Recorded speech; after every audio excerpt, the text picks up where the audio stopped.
All right. Good morning, guys, and welcome to the very first class of Azure. Um, so, ఈ రోజు మనం Azure overview గురించి తెలుసుకుందాం. And before that, let me introduce myself. So, I'm Charan Bhai. So, నాకు ఓవరాల్గా 13 years of experience ఉంది ఐటీలో, nearly 14 years now. So, currently working with Oracle India Private Limited as a cloud and automation engineer. So, ఈ classes start చేసి ఇప్పటికి 1.5 year అయింది. Last year ఏప్రిల్‌లో start చేశాను. సో, లాక్‌డౌన్ స్టార్ట్ అయినప్పుడు స్టార్ట్ చేశాను. అండ్ మనది ఇప్పుడు తెలుగులో 10th బ్యాచ్ కరెంట్‌లీ.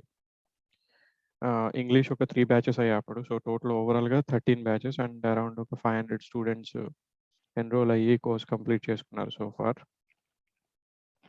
అందులో చాలా మందికి కూడా జాబ్స్ వచ్చాయి. సో, అపార్ట్ ఫ్రమ్ థాట్ నేను అజూర్ సర్టిఫైడ్ ఆర్కిటెక్ట్, అలాగే Oracle cloud certified architect. And regular బేసిస్‌లో I work on PowerShell automation tools maximum, and also I work on majority of the cloud platforms: Azure, AWS, OCI, Oracle Cloud Infrastructure, GCP. So దాంట్లో ఉండే automation related work నాకు రెగ్యులర్గా ఉండే work అనమాట, day to day. So మన classes flow ఎలా ఉంటుంది అంటే డైలీ 6 o'clockకి షార్ప్గా స్టార్ట్ అయిపోతుంది. అటు ఇటు కూడా ఒక 3 minutes వెయిటింగ్ టైం ఉంటుంది ఎవ్రీ డే. సో అందరూ జాయిన్ అవ్వడానికి. అండ్ దెన్ ఏ రోజు క్లాస్ రికార్డింగ్ ఆ రోజు షేర్ చేస్తాను డ్రైవ్‌లో. ఈ ఫస్ట్ 3 days, ఈరోజు, రేపు అండ్ ఫ్రైడే, ఇవి డెమో క్లాసెస్ ఇవి. So that you guys can decide ఎలా ఉంది టీచింగ్ అంతా, లేకపోతే whether you wanted to proceed or not అనేది వీకెండ్ లోపు మీరు డిసైడ్ అయ్యి మండే రోజుకి కన్ఫర్మ్ చేస్తే దెన్ ఫ్రైడే ఏది కంప్లీట్ అయిందో అక్కడి నుంచి కంటిన్యూ అయిపోతాయి క్లాసెస్. మెటీరియల్ ఉంటుంది. అంటే material in the sense interview questions ఇస్తాను. వీడియోస్ ఎలాగో ఉంటాయి ఏ రోజుది ఆ రోజు. And certification dumps, resume preparation, kind of proxy లేదు అండ్ జాబ్ సపోర్ట్ లేదు. సో వన్స్ మనకి బ్యాచ్ కన్ఫర్మ్ అయిన తర్వాత ఎంతమంది ఫైనలైజ్ అవుతారు అనే దాన్ని బట్టి I will move on. Like at least ఒక 15 members మినిమం అనుకుంటున్నాను. సో లాస్ట్ బ్యాచ్‌లో 30 members ఉండే. ఇప్పుడు నడుస్తున్న ఇంకొక బ్యాచ్‌లో 7:30 బ్యాచ్, 8 o'clock బ్యాచ్‌లో. సో కన్ఫర్మ్ అయిన తర్వాత నేను మండే రోజో, ట్యూస్డే రోజో వాట్సాప్ గ్రూప్ ఒకటి క్రియేట్ చేస్తాను మనందరికీ. సో దట్ టెక్నికల్ డిస్కషన్స్‌కి, ఏమైనా జాబ్ రిఫరల్స్‌కి, ఇంటర్వ్యూ క్వెషన్స్‌కి or any kind of real time యాక్టివిటీస్‌కి అన్నిటికీ కూడా మనకి కన్వీనియంట్‌గా ఉంటుంది. ప్లస్ కోర్స్ అంతా కూడా నా ఎక్స్‌పీరియన్సెస్ అండ్ నాకొచ్చే డైలీ వర్క్‌ని బేస్ చేసుకొని నేను ఎక్స్‌ప్లెయిన్ చేసే కాన్సెప్ట్స్ అన్నీ కూడా సరౌండింగ్ దట్ ఉంటాయి. నాకు సపోజ్ ఒక వీనెట్ గురించి మనం డిస్కస్ చేస్తున్నామంటే, వీనెట్‌లో రెగ్యులర్‌గా వచ్చే యాక్టివిటీస్ ఏంటి మనకి? ఏ కైండ్స్ ఆఫ్ టికెట్స్ వస్తాయి? ఏ కైండ్స్ ఆఫ్ ఇంటర్వ్యూ క్వెషన్స్ వస్తాయి? ఆ విధంగా ఉంటుంది నరేషన్ అంతా కూడా. అండ్ ఇన్ డెప్త్ ఉంటుంది కంప్లీట్‌లీ. పాయింట్ టు పాయింట్ ఏది మిస్ అవ్వకుండా ఉంటుంది. So around it's gonna take about 8 to 10 weeks. 5 days a week మీకు తెలిసినట్టే. అండ్ ఎవ్రీ వీకెండ్ మన ఆ వీక్‌లో కవర్ చేసుకున్నటువంటి కంటెంట్ నుంచి ఒక ఆన్‌లైన్ టెస్ట్ కూడా ఉంటుంది. సో ఒకసారి రివిజన్ లాగా అనమాట. 20-25 క్వెషన్స్ తోటి ఒక టెస్ట్ పబ్లిష్ చేసి వాట్సాప్ గ్రూప్‌లో అందరికీ షేర్ చేస్తాను. So people who are interested then can participate. అది ఆ లింక్ ఎప్పుడైనా ఓపెన్ ఉంటుంది. సో పార్టిసిపేట్ చేస్తే by the completion of the course you will be having around 300 questions nearly. 8 weeks కాబట్టి 8 into 25 to 30 questions. So 200-300 questions వస్తాయి. అవి కూడా interview questions లాగా పనిచేస్తాయి. తర్వాత ఎప్పుడన్నా రిఫర్ చేసుకోవాలన్నా హెల్ప్ అవుతాయి అవి. So this is it. Like ప్రతిరోజు 6 o'clockకి. And I am not guy like holidays ఎక్కువగా ఇచ్చేట కాదు. ఎప్పుడన్నా మన ఫెస్టివల్స్ ఉండి అందరికీ కన్వీనియంట్ అనుకుంటే ఒక్కొక్కసారి అన్ఎక్స్‌పెక్టెడ్‌గా ఏదన్నా ఇష్యూస్ వస్తే అప్పుడు ఇన్ఫార్మ్ చేస్తాను ముందు రోజే క్లాస్ లేదు అని చెప్పి. But rest of the time every day class will be there. So my humble request is participate in the live sessions. Recordings చూద్దాం, తర్వాత వినొచ్చు క్లాస్. ఎందుకంటే ఎర్లీ మార్నింగ్ క్లాస్ అంటే కొంచెం లేవడం కష్టమే అందరికి. బట్ లైవ్ క్లాస్ వేరు, రికార్డింగ్స్ వేరు. రికార్డింగ్స్ అయితే మీరు యూట్యూబ్‌లోనో, యూడెమీలోనో లేకపోతే సమ్‌వేర్ ఎల్స్ ఎక్కడైనా సరే తీసుకోవచ్చు. But that is not the case కదా! లైవ్ క్లాస్‌లో ఇంటరాక్షన్ ఉంటుంది. And then we can discuss. లైవ్‌లో ఉండేది ఆ ఎఫర్ట్ అక్కడ పెట్టేస్తే తర్వాత ఇంకొకసారి వీడియో చూస్తే ఈజీగా ఉంటుంది. So, attendance is important. కరెక్ట్‌గా అటెండ్ అయ్యి, కరెక్ట్‌గా ప్రాక్టీస్ చేసుకుంటే then whatever you are trying to achieve that will be fulfilled. Class actually I prefer to take all the questions at the end. Every సెషన్‌లో కూడా అట్లనే నడుస్తుంది. అన్ని క్వెషన్స్ మీకు ఏ క్వెషన్స్ ఉంటే ఆ క్వెషన్స్ మీ క్వెషన్స్ అన్నీ ఆన్సర్ చేసే వరకు I will not move from here. So, చాట్‌లో టైప్ చేసి పెట్టుకోవచ్చు మీరు.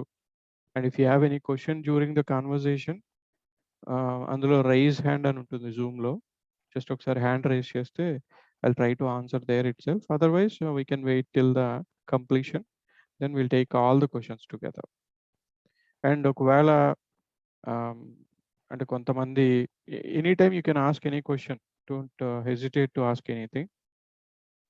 అండ్ ఒకవేళ అడగలేకపోతే, ఒకవేళ మీరు ప్రాక్టీస్ చేసుకున్నాక అడుగుదాం ఏదైనా డౌట్ అనుకుంటే గనక I am available from morning to 6:00 evening for any questions you have.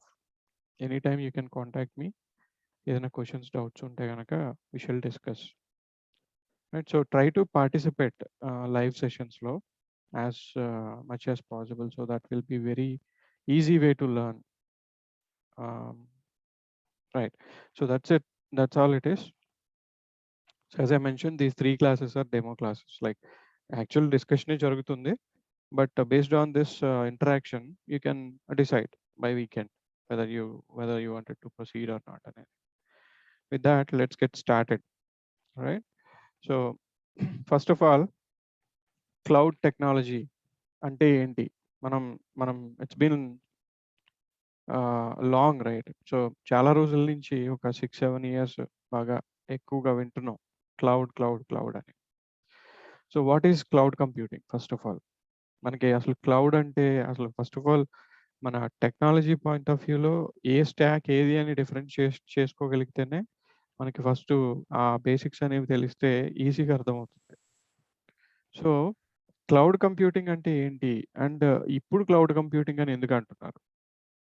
యాక్చువల్‌గా చెప్పాలంటే ఈ సర్వీస్ ఒక 20 ఇయర్స్ బ్యాక్ నుంచే ఉంది. 20 ఇయర్స్ బ్యాక్ నుంచే క్లౌడ్ కంప్యూటింగ్ ఉంది.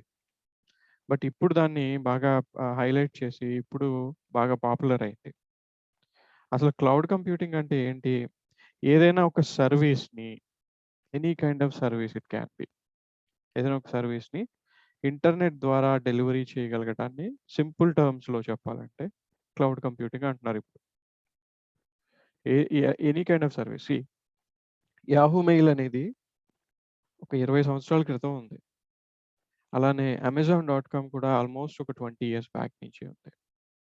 ఆన్‌లైన్ షాపింగ్ అనేది మనకి రీసెంట్‌గా ఇండియాలో ఒక 7 ఇయర్స్ నుంచి అట్లా ఎక్కువ పాపులర్ అయింది. కానీ యూఎస్ లాంటి కంట్రీస్‌లో it's been there since long time online shopping.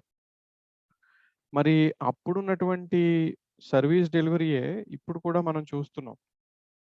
మరి అప్పటికి ఇప్పటికి డిఫరెన్స్ ఏంటి? అండ్ అప్పుడు క్లౌడ్ కంప్యూటింగ్ అని ఎందుకు పిలవలేకపోయారు? ఇప్పుడు ఎందుకు పిలుస్తున్నారంటే టెక్నాలజీ లిమిటేషన్స్ వల్ల అప్పుడు అది క్లౌడ్ కంప్యూటింగ్ లాగా పిలవలేకపోయారు. అంటే అప్పట్లో ఇంటర్నెట్ స్పీడ్, అప్పట్లో ఆహ్, దొరికినటువంటి సాఫ్ట్‌వేర్సు, హార్డ్‌వేర్ వాటి మీద బేస్ చేసుకొని అప్పుడు ఏ సర్వీస్ కావాలంటే ఆ సర్వీస్‌ని ఇంటర్నెట్‌లో డెలివరీ చేయడానికి పాసిబిలిటీ ఉండేది కాదు. మెయిల్ సర్వీస్ అంటే అదొక ఒక కాంప్లెక్స్ సర్వీసే. ఒక పెద్ద పెద్ద సర్వీసే అది. కానీ యాహూ లాంటి కంపెనీ, జీమెయిల్ లాంటి గూగుల్ లాంటి కంపెనీస్ వాళ్ళు మెయిల్ సర్వీసెస్‌ని 20 సంవత్సరాల క్రితమే తీసుకొచ్చారు. And it's been there.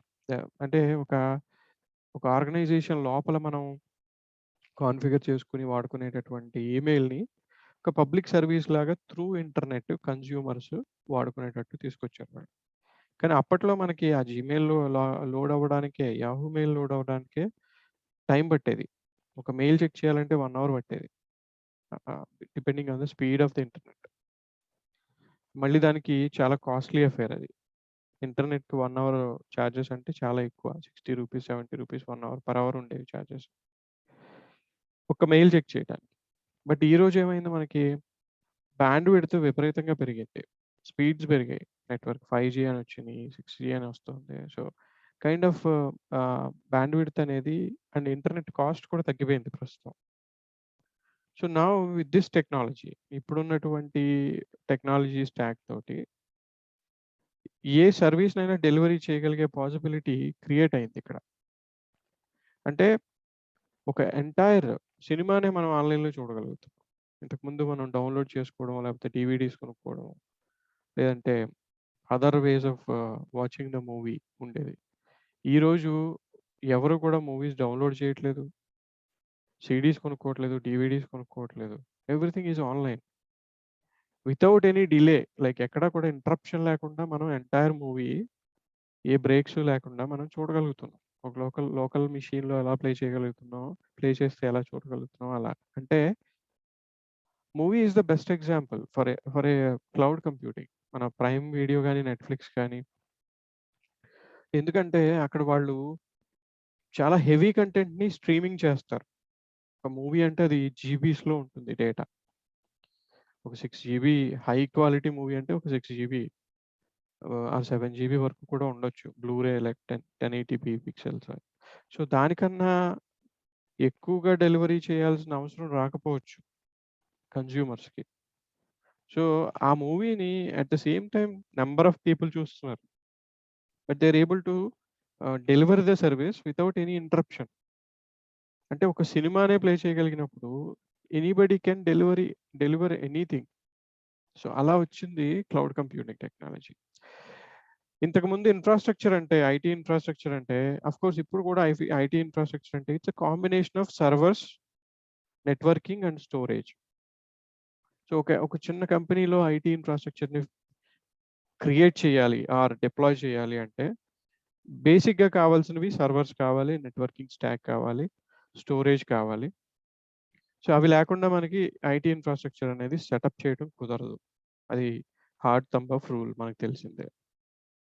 Now అలాంటి ఇన్‌ఫ్రాస్ట్రక్చర్‌ని నిన్న మొన్నటి వరకు ఒక క్లోజ్డ్ బిల్డింగ్‌లో, ఒక క్లోజ్డ్ డేటా సెంటర్‌లో ఆహ్, కంప్లీట్ ఓనర్‌షిప్ తోటి ఏ కంపెనీ అయితే ఆ ఐటీని వాడుకుంటుందో ఆ కంపెనీ రెస్పాన్సిబిలిటీస్ తోటి నడిచేదది.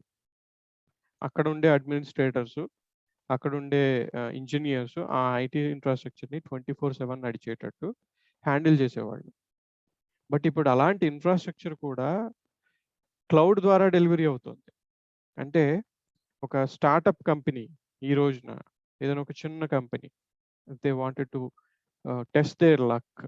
ఒక మొబైల్ యాప్ ఏదో డెవలప్ చేసి మార్కెట్‌లోకొచ్చి they wanted to test their luck అనుకున్నప్పుడు అలాంటి కంపెనీస్ ఐటీ ఇన్‌ఫ్రాస్ట్రక్చర్‌ని సెటప్ చేయాలంటే ఆహ్, లాట్ ఆఫ్ మనీతో ఇన్వాల్వ్ అయినటువంటి ఇది. ఆహ్, సో, క్లౌడ్ కంప్యూటింగ్ తీసుకొచ్చిన అడ్వాంటేజ్ ఏంటి మనకంటే అలాంటి కంపెనీస్‌కి ఆర్ ఎనీ అదర్ కంపెనీకి కావాల్సినట్టు ఇన్‌ఫ్రాస్ట్రక్చర్‌ని ఆన్ డిమాండ్ ఎప్పుడు కావాలంటే అప్పుడు బిల్డ్ చేసుకొని, ఎప్పుడు కావాలంటే అప్పుడు సెటప్ చేసుకొని, ఎంతవరకు కావాలంటే అంతవరకు వాడుకొని, తర్వాత వద్దనుకుంటే రిమూవ్ చేసుకునే ఫ్లెక్సిబిలిటీస్ తోటి ఆ సర్వీస్‌ని ఆఫర్ చేయడం జరుగుతుంది క్లౌడ్ కంప్యూటింగ్. సో, ఈ క్లౌడ్ కంప్యూటింగ్ సర్వీస్‌ని ప్రొవైడ్ చేసే వాళ్ళని క్లౌడ్ సర్వీస్ ప్రొవైడర్స్ అంటారు. షార్ట్ ఫార్మ్‌లో సీఎస్‌పీ క్లౌడ్ సర్వీస్ ప్రొవైడర్స్. అందులో మనకి టాప్‌గా వినిపించే పేర్లు ఏడబ్ల్యూఎస్ ఒకటి, అజ్యూర్ ఒకటి, Oracle cloud infrastructure and Google cloud platform. ప్రస్తుతానికి మార్కెట్‌లో ఈ 4 లీడింగ్ క్లౌడ్స్ ఉన్నాయి. అండ్ తర్వాత ఐబీఎం క్లౌడ్ ఉంది.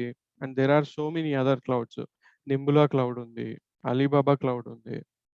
So, everybody is coming up with the cloud nowadays. So, ఈ క్లౌడ్ సర్వీస్ ప్రొవైడర్స్ ఏం చేస్తున్నారు అంటే, కస్టమర్‌కి ఎప్పుడు ఇన్‌ఫ్రాస్ట్రక్చర్ కావాలో అప్పుడు కావాల్సినట్టు, కావాల్సినటువంటి రిసోర్సెస్‌తో ఇన్‌ఫ్రాస్ట్రక్చర్‌ని సెటప్ చేసుకునే ఫ్లెక్సిబిలిటీని తీసుకొచ్చారు. సో, దానివల్ల ఆన్ డిమాండ్ సర్వీస్ అంటే మనకి ఎప్పుడు కావాలో అప్పుడే. ఆ సర్వర్‌ని మనం రిక్వెస్ట్ చేస్తాం. ఆ వర్చువల్ మెషిన్‌ని మనం రిక్వెస్ట్ చేస్తాం. అందులో మనకు కావాల్సిన అప్లికేషన్ ఇన్‌స్టాల్ చేసుకుంటాం. డిపెండెంట్ రిసోర్సెస్ నెట్వర్కింగ్ సెటప్ చేస్తాం, స్టోరేజ్ సెటప్ చేసుకుంటాం. సో ఎంటైర్ ఇన్ఫ్రాస్ట్రక్చర్ మనకి అలా ఎప్పుడు కావాలంటే అప్పుడు అందుబాటులో ఉంటుంది ఇప్పుడు క్లౌడ్ ద్వారా. అంటే ఇక్కడ ఎంటైర్ ఇన్ఫ్రాస్ట్రక్చర్‌నే ఓవర్ ద ఇంటర్నెట్ డెలివరీ ఇస్తున్నారు. ఎవ్రీథింగ్. ఒక ఐటీ ఇన్ఫ్రాస్ట్రక్చర్ సెటప్ కావడానికి కావాల్సిన అన్ని కాంపోనెంట్స్‌ని ఇంటర్నెట్ ద్వారా డెలివరీ ఇవ్వగలుగుతున్నారు cloud service providers nowadays. So అందుకని ఈ పర్టిక్యులర్ సర్వీసెస్‌ని కేటగరైజ్ చేశారన్నమాట. ఎలా కేటగరైజ్ చేశారు? ఇన్ఫ్రాస్ట్రక్చర్ డెలివరీ ఇచ్చేటటువంటి సర్వీసెస్‌ని ఇన్ఫ్రాస్ట్రక్చర్ యాస్ ఎ సర్వీస్ అంటున్నారు. షార్ట్ ఫామ్‌లో ఐఏఏఎస్ ఐయాస్ అంటారు. అండ్ అలానే ప్లాట్‌ఫార్మ్ ఇచ్చే సర్వీసెస్‌ని ప్లాట్‌ఫార్మ్‌ని సర్వీస్ లాగా ఇచ్చేటటువంటి కంపెనీస్‌ని ఆఫరింగ్స్‌ని పాస్ అంటారు. Platform as a service. తర్వాత డైరెక్ట్‌గా సాఫ్ట్‌వేరే క్లౌడ్‌లో దొరుకుతుంది. లైక్ ఆఫీస్ 365 లేదంటే ప్రైమ్ వీడియో. అందులో మనకి ప్రైమ్ వీడియో మనం నెట్‌ఫ్లిక్స్ మనం మూవీ ప్లే చేసేటప్పుడు ఒక మీడియా ప్లేయర్ అక్కర్లేదు సిస్టమ్‌లో. బ్రౌజర్‌లోనే డైరెక్ట్‌గా ప్లే అవుతుంది. అంటే దే ఆర్ డెలివరింగ్ సాఫ్ట్‌వేర్‌ని అక్కడ డెలివర్ చేస్తున్నారు ఆళ్ళు. ఒక మీడియా ప్లేయర్‌ని డెలివరీ చేస్తున్నారు. ఆ మీడియా ప్లేయర్‌కి మనకి ఎలాంటి అడ్మినిస్ట్రేషన్ ఓవర్ హెడ్ ఉండదు. అదొక సాఫ్ట్‌వేర్ లాగా ఇంటర్నెట్‌లో డెలివరీ అవుతుంది. దాన్ని సాఫ్ట్‌వేర్ యాస్ ఎ సర్వీస్ అంటారు. So these are the categories. So ఇక్కడ మనం ఏ సర్వీస్ ఆఫరింగ్ తీసుకున్నా సరే, మనం మాత్రం ఎంత వరకు వాడుకుంటామో అంతవరకు పే చేస్తాం. Like current bill or gas bill. వద్దు అనుకున్న తర్వాత ఎప్పుడైతే మనం ఆ సర్వీస్ కన్జంప్షన్‌ని స్టాప్ చేసేస్తామో, సో ఇమ్మీడియేట్‌లీ ఏమవుతుందంటే బిల్లింగ్ స్టాప్ అయిపోతుంది మనకి. సో స్టార్టప్ వాళ్ళ యాప్‌ని టెస్ట్ చేద్దాం మార్కెట్‌లో సక్సెస్ అవుతుందా లేదా అనుకున్నప్పుడు they can set up their infrastructure. So ఒక బడ్జెట్ పెట్టుకొని మంత్లీ బిల్లింగ్ ఒక 50,000 అనుకుని బిల్లింగ్ తోటి ఒక ఐడియా తోటి, స్ట్రాటజీ తోటి వాళ్ళ ఐటీని సెటప్ చేసుకొని they will start marketing their application.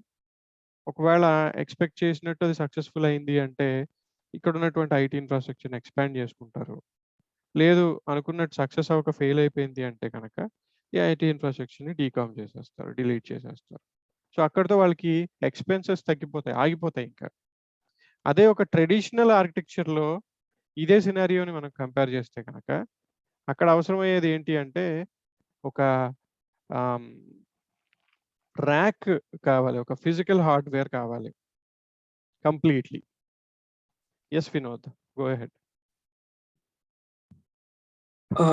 Sir actually మనకి ఫస్ట్ స్లైడే కనపడేది సార్. ఇప్పుడు traditional computing Yeah. Is it right sir or Yeah, it is right. Yeah. Okay. Thank you. Okay. So traditional కంప్యూటింగ్‌లో ఉండేటటువంటి problems ఏంటి? Traditional అంటే what I mean is cloud computing కన్నా ముందు రోజుల్లో ఎలా ఉండేది ఐటీ ఇన్ఫ్రాస్ట్రక్చర్? ఇప్పుడు క్లౌడ్ కంప్యూటింగ్ అంటున్నాం. This is called as traditional computing. So ఇక్కడ ఉన్నటువంటి ప్రాబ్లమ్స్ ఏంటి అంటే, అదే startup company without cloud computing if they wanted to start, cloud computing లేకుండా వాళ్ళు స్టార్ట్ చేయాలి అంటే, they have to invest upfront. Upfront అంటే ముందే ఇన్వెస్ట్ చేసుకోవాలి. క్లౌడ్‌లో అంటే ఎప్పుడు రిక్వెస్ట్ చేస్తే అప్పుడు virtual machines, networking, storage components on demand దొరుకుతున్నాయి. But if they wanted to అసలు క్లౌడ్ సినారియోనే లేదు అనుకుంటే ఇంకొన్న ఆల్టర్‌నేటివ్ ఏంటి? ట్రెడిషనల్ కంప్యూటింగే. సో ఈ సిట్యుయేషన్‌లో వాళ్ళ పరిస్థితి ఎలా ఉంటుందంటే, ఆ మొబైల్ యాప్ సక్సెస్ అవుతుందో లేదో తెలియకపోయినా సరే, వాళ్ళ ఐటీ ఇన్ఫ్రాస్ట్రక్చర్ రన్ అవ్వడానికి కావాల్సినటువంటి ఎక్విప్‌మెంట్ ముందే పర్చేస్ చేసుకొని పెట్టుకోవాలి. ఒక ర్యాక్ కొనుక్కోవాలి. ఆ ర్యాక్‌లో సర్వర్స్ కొనాలి, స్టోరేజ్ కొనాలి, నెట్వర్కింగ్ స్టాక్ కొనాలి. వీటన్నిటిని పర్చేస్ చేయడానికి అవసరమయ్యే ఆ ఎక్స్‌పెండిచర్‌ని క్యాపెక్స్ అంటారు. క్యాపిటల్ ఎక్స్‌పెండిచర్ అంటారు. అంటే నాన్ క్లౌడ్ ఎన్విరాన్మెంట్‌లో క్యాపెక్స్ ఎక్కువగా ఉంటుంది. అంత హార్డ్‌వేర్ నిజంగా అవసరం అవుతుందా? లేదా? అని తెలియని పరిస్థితుల్లో మనం చేసేటటువంటి ఇన్వెస్ట్‌మెంట్ అన్నమాట. ఇదంతా సెటప్ చేసి మన ఐటీ ఇన్ఫ్రాస్ట్రక్చర్‌ని రన్ చేసుకోగలిగిన తర్వాత ఒకవేళ యాప్ సక్సెస్ అవ్వకపోతే వాళ్ళు పెట్టిన ఇన్వెస్ట్‌మెంట్ అంతా వృధా అయిపోతుంది. ఎందుకంటే ఎంత కొత్త హార్డ్‌వేర్ అయినా సరే మళ్ళీ రీసేల్ చేయాలంటే అది సెకండ్సే అవుతుంది తప్ప ఫస్ట్ దానిలాగా ప్రైస్ రాదు. ఎంతో కొంత లాస్ అవుతారు డెఫినెట్‌లీ. సో, సక్సెస్ అవ్వలేదు యాప్ అంటే దే హావ్ టు రీసెల్. మళ్ళీ అమ్మేసుకోవాలి ఇవన్నీ. అదే క్లౌడ్‌లో అయితే జస్ట్ ఆ ఇన్‌ఫ్రాస్ట్రక్చర్‌ని డిలీట్ చేసేస్తే సరిపోతుంది. అప్పటితో బిల్లింగ్ ఆగిపోతుంది. ఈ అడిషనల్ ఓవర్‌హెడ్ అంతా ఉండదు. అలాగే ఈ పర్టిక్యులర్ ఇన్‌ఫ్రాస్ట్రక్చర్‌లో ఇది కొనడం ఒక ఇదైతే, దెన్ దీన్ని మెయింటైన్ చేయడం ఇంకొక హెడేక్. దీనికి పవర్ సప్లై, దీనికి cooling, data centre space. So, దీన్ని మళ్ళీ మేనేజ్ చేయడానికి అడ్మినిస్ట్రేషన్ పీపుల్ కావాలి. స్టోరేజ్ సర్వీసెస్‌కేమో స్టోరేజ్ టీమ్ ఉంటుంది. నెట్వర్క్ సర్వీసెస్‌కి నెట్వర్క్ టీమ్ ఉంటుంది. సర్వర్స్‌కి సర్వర్స్ టీమ్ ఉంటుంది. ఇలా ఇంతమంది కలిసి పనిచేస్తే ట్రెడిషనల్ కంప్యూటింగ్‌లో ఒక ఐటీ ఇన్‌ఫ్రాస్ట్రక్చర్ స్టేబుల్‌గా నడుస్తుంది. అంటే అది కూడా ఎక్కువే ఆపరేషనల్ కాస్ట్. దాన్ని ఆపెక్స్ అంటారనమాట.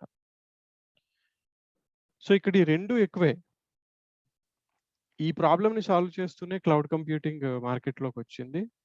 అండ్ ఇక్కడున్నటువంటి ఈ హెడేక్ అంతా మనకి లేకుండా క్లౌడ్ సర్వీస్ ప్రొవైడరే తీసుకుంటున్నాడు ప్రతి సందర్భంలోనూ. అండ్ అతనే మేనేజ్ చేసుకుంటున్నాడనమాట. సో, ఆహ్, అజూర్ వాళ్ళే ఆ హార్డ్‌వేర్ ప్రొక్యూర్ చేయటం, అజూర్ వాళ్ళే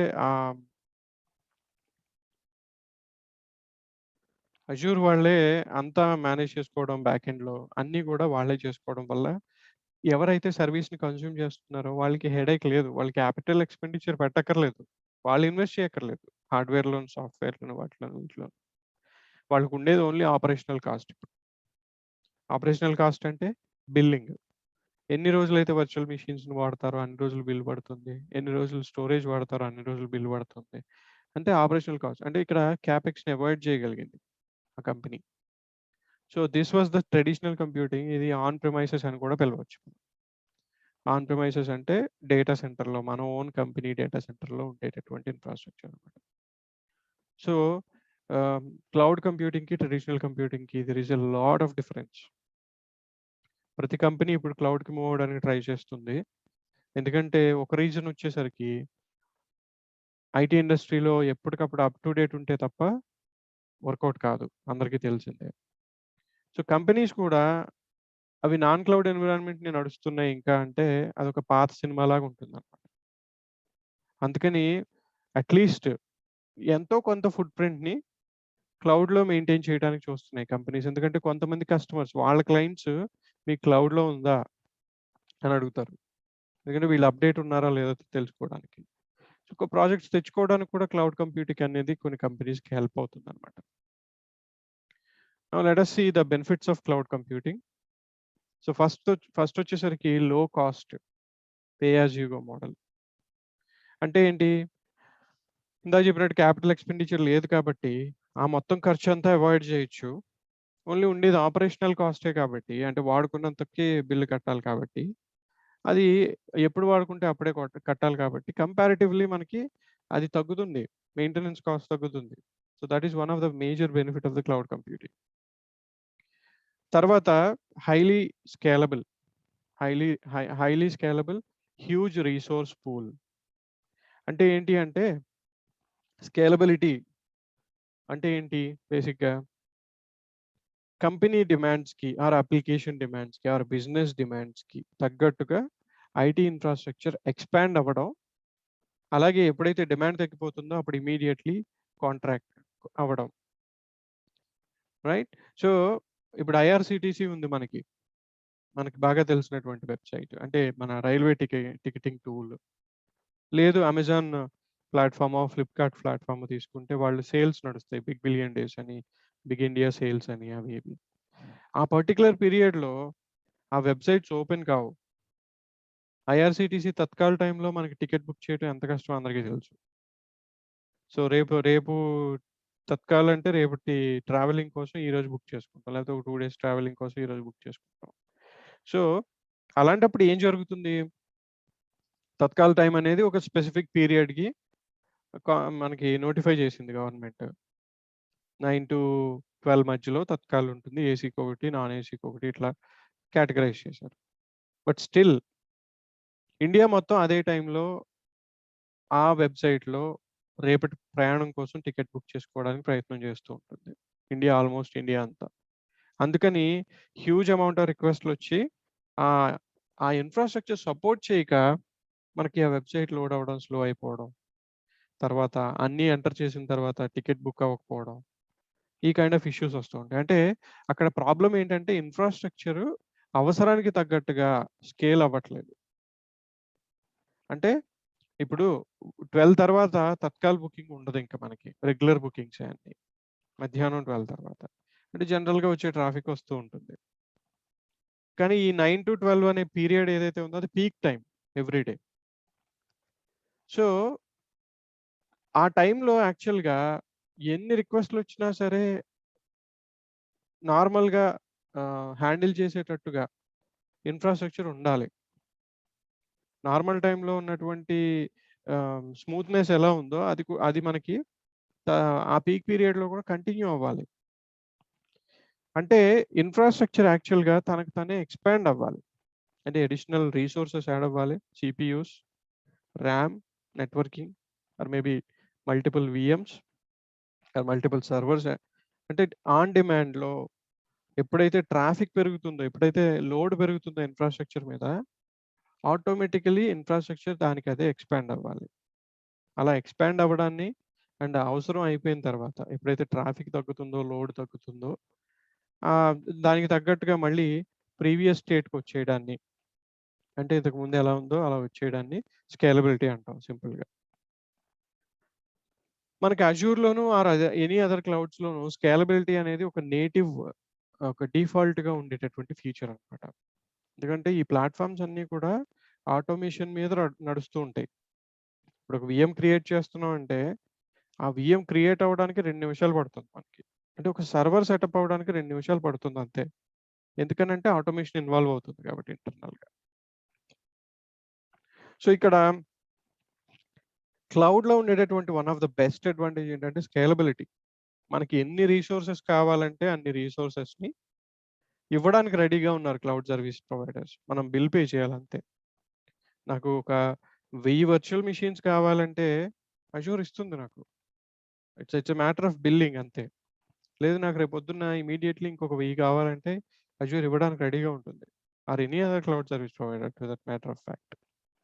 ఎందుకంటే వాళ్ళు హ్యూజ్ రిసోర్సెస్‌ని when I mention resources it's nothing but CPU, RAM, networking. So, huge amount of రిసోర్సెస్‌ని అక్రాస్ ద గ్లోబ్ వాళ్ళు డిఫరెంట్ రీజియన్స్‌లో డిస్ట్రిబ్యూట్ చేసి ఆల్రెడీ సెటప్ చేసి పెట్టారన్నమాట. సో, మల్టిపుల్ డేటా సెంటర్స్ ఉంటాయి అజూర్‌కి. ప్రతి లొకేషన్‌లో. ఇండియాలో 3 లొకేషన్స్ ఉన్నాయి. South India and Central India, West India. So, ఇట్లా ఢిల్లీలోను, ముంబైలోను అండ్ ఐ థింక్ హైదరాబాదే అజూర్‌కి, చెన్నై. సో, వాళ్ళ డేటా సెంటర్స్‌లో హ్యూజ్ అమౌంట్ ఆఫ్ రిసోర్సెస్‌ని ఆల్రెడీ సెటప్ చేసి పెట్టారు. సర్వర్స్‌ని, ర్యాక్స్‌ని. క్లౌడ్ సర్వీస్ ప్రొవైడర్ ఫాలో అయ్యేది ట్రెడిషనల్ కంప్యూటింగ్ మెకానిజమే మళ్ళీ. ఎందుకంటే వాడు మెయింటైన్ చేసుకోవాలి ఇదంతా. ఈ ఈ ర్యాక్స్, సర్వర్స్ ఇవన్నీ వాడు చూసుకుంటాడు. ఆన్ టాప్ ఆఫ్ ఇట్ మనకి కొన్ని రిసోర్సెస్‌ని షేర్ చేస్తూ ఉంటాడు. ఆ రిసోర్సెస్ ఏంటి అంటే virtual machines, storage, networking resources అన్నమాట. సో, మనం కన్జ్యూమ్ చేస్తూ ఉంటాం. అంటే ఒక కస్టమర్‌కి ఎంత రిసోర్స్ కావాలంటే అంత రిసోర్స్‌ని అలొకేట్ చేయటానికి, ఇవ్వడానికి వాడి దగ్గర ఎప్పుడూ రిసోర్సెస్ ఉంటాయి. అలా వాళ్ళు ప్లాన్ చేసుకుంటారు ప్రొయాక్టివ్‌గా.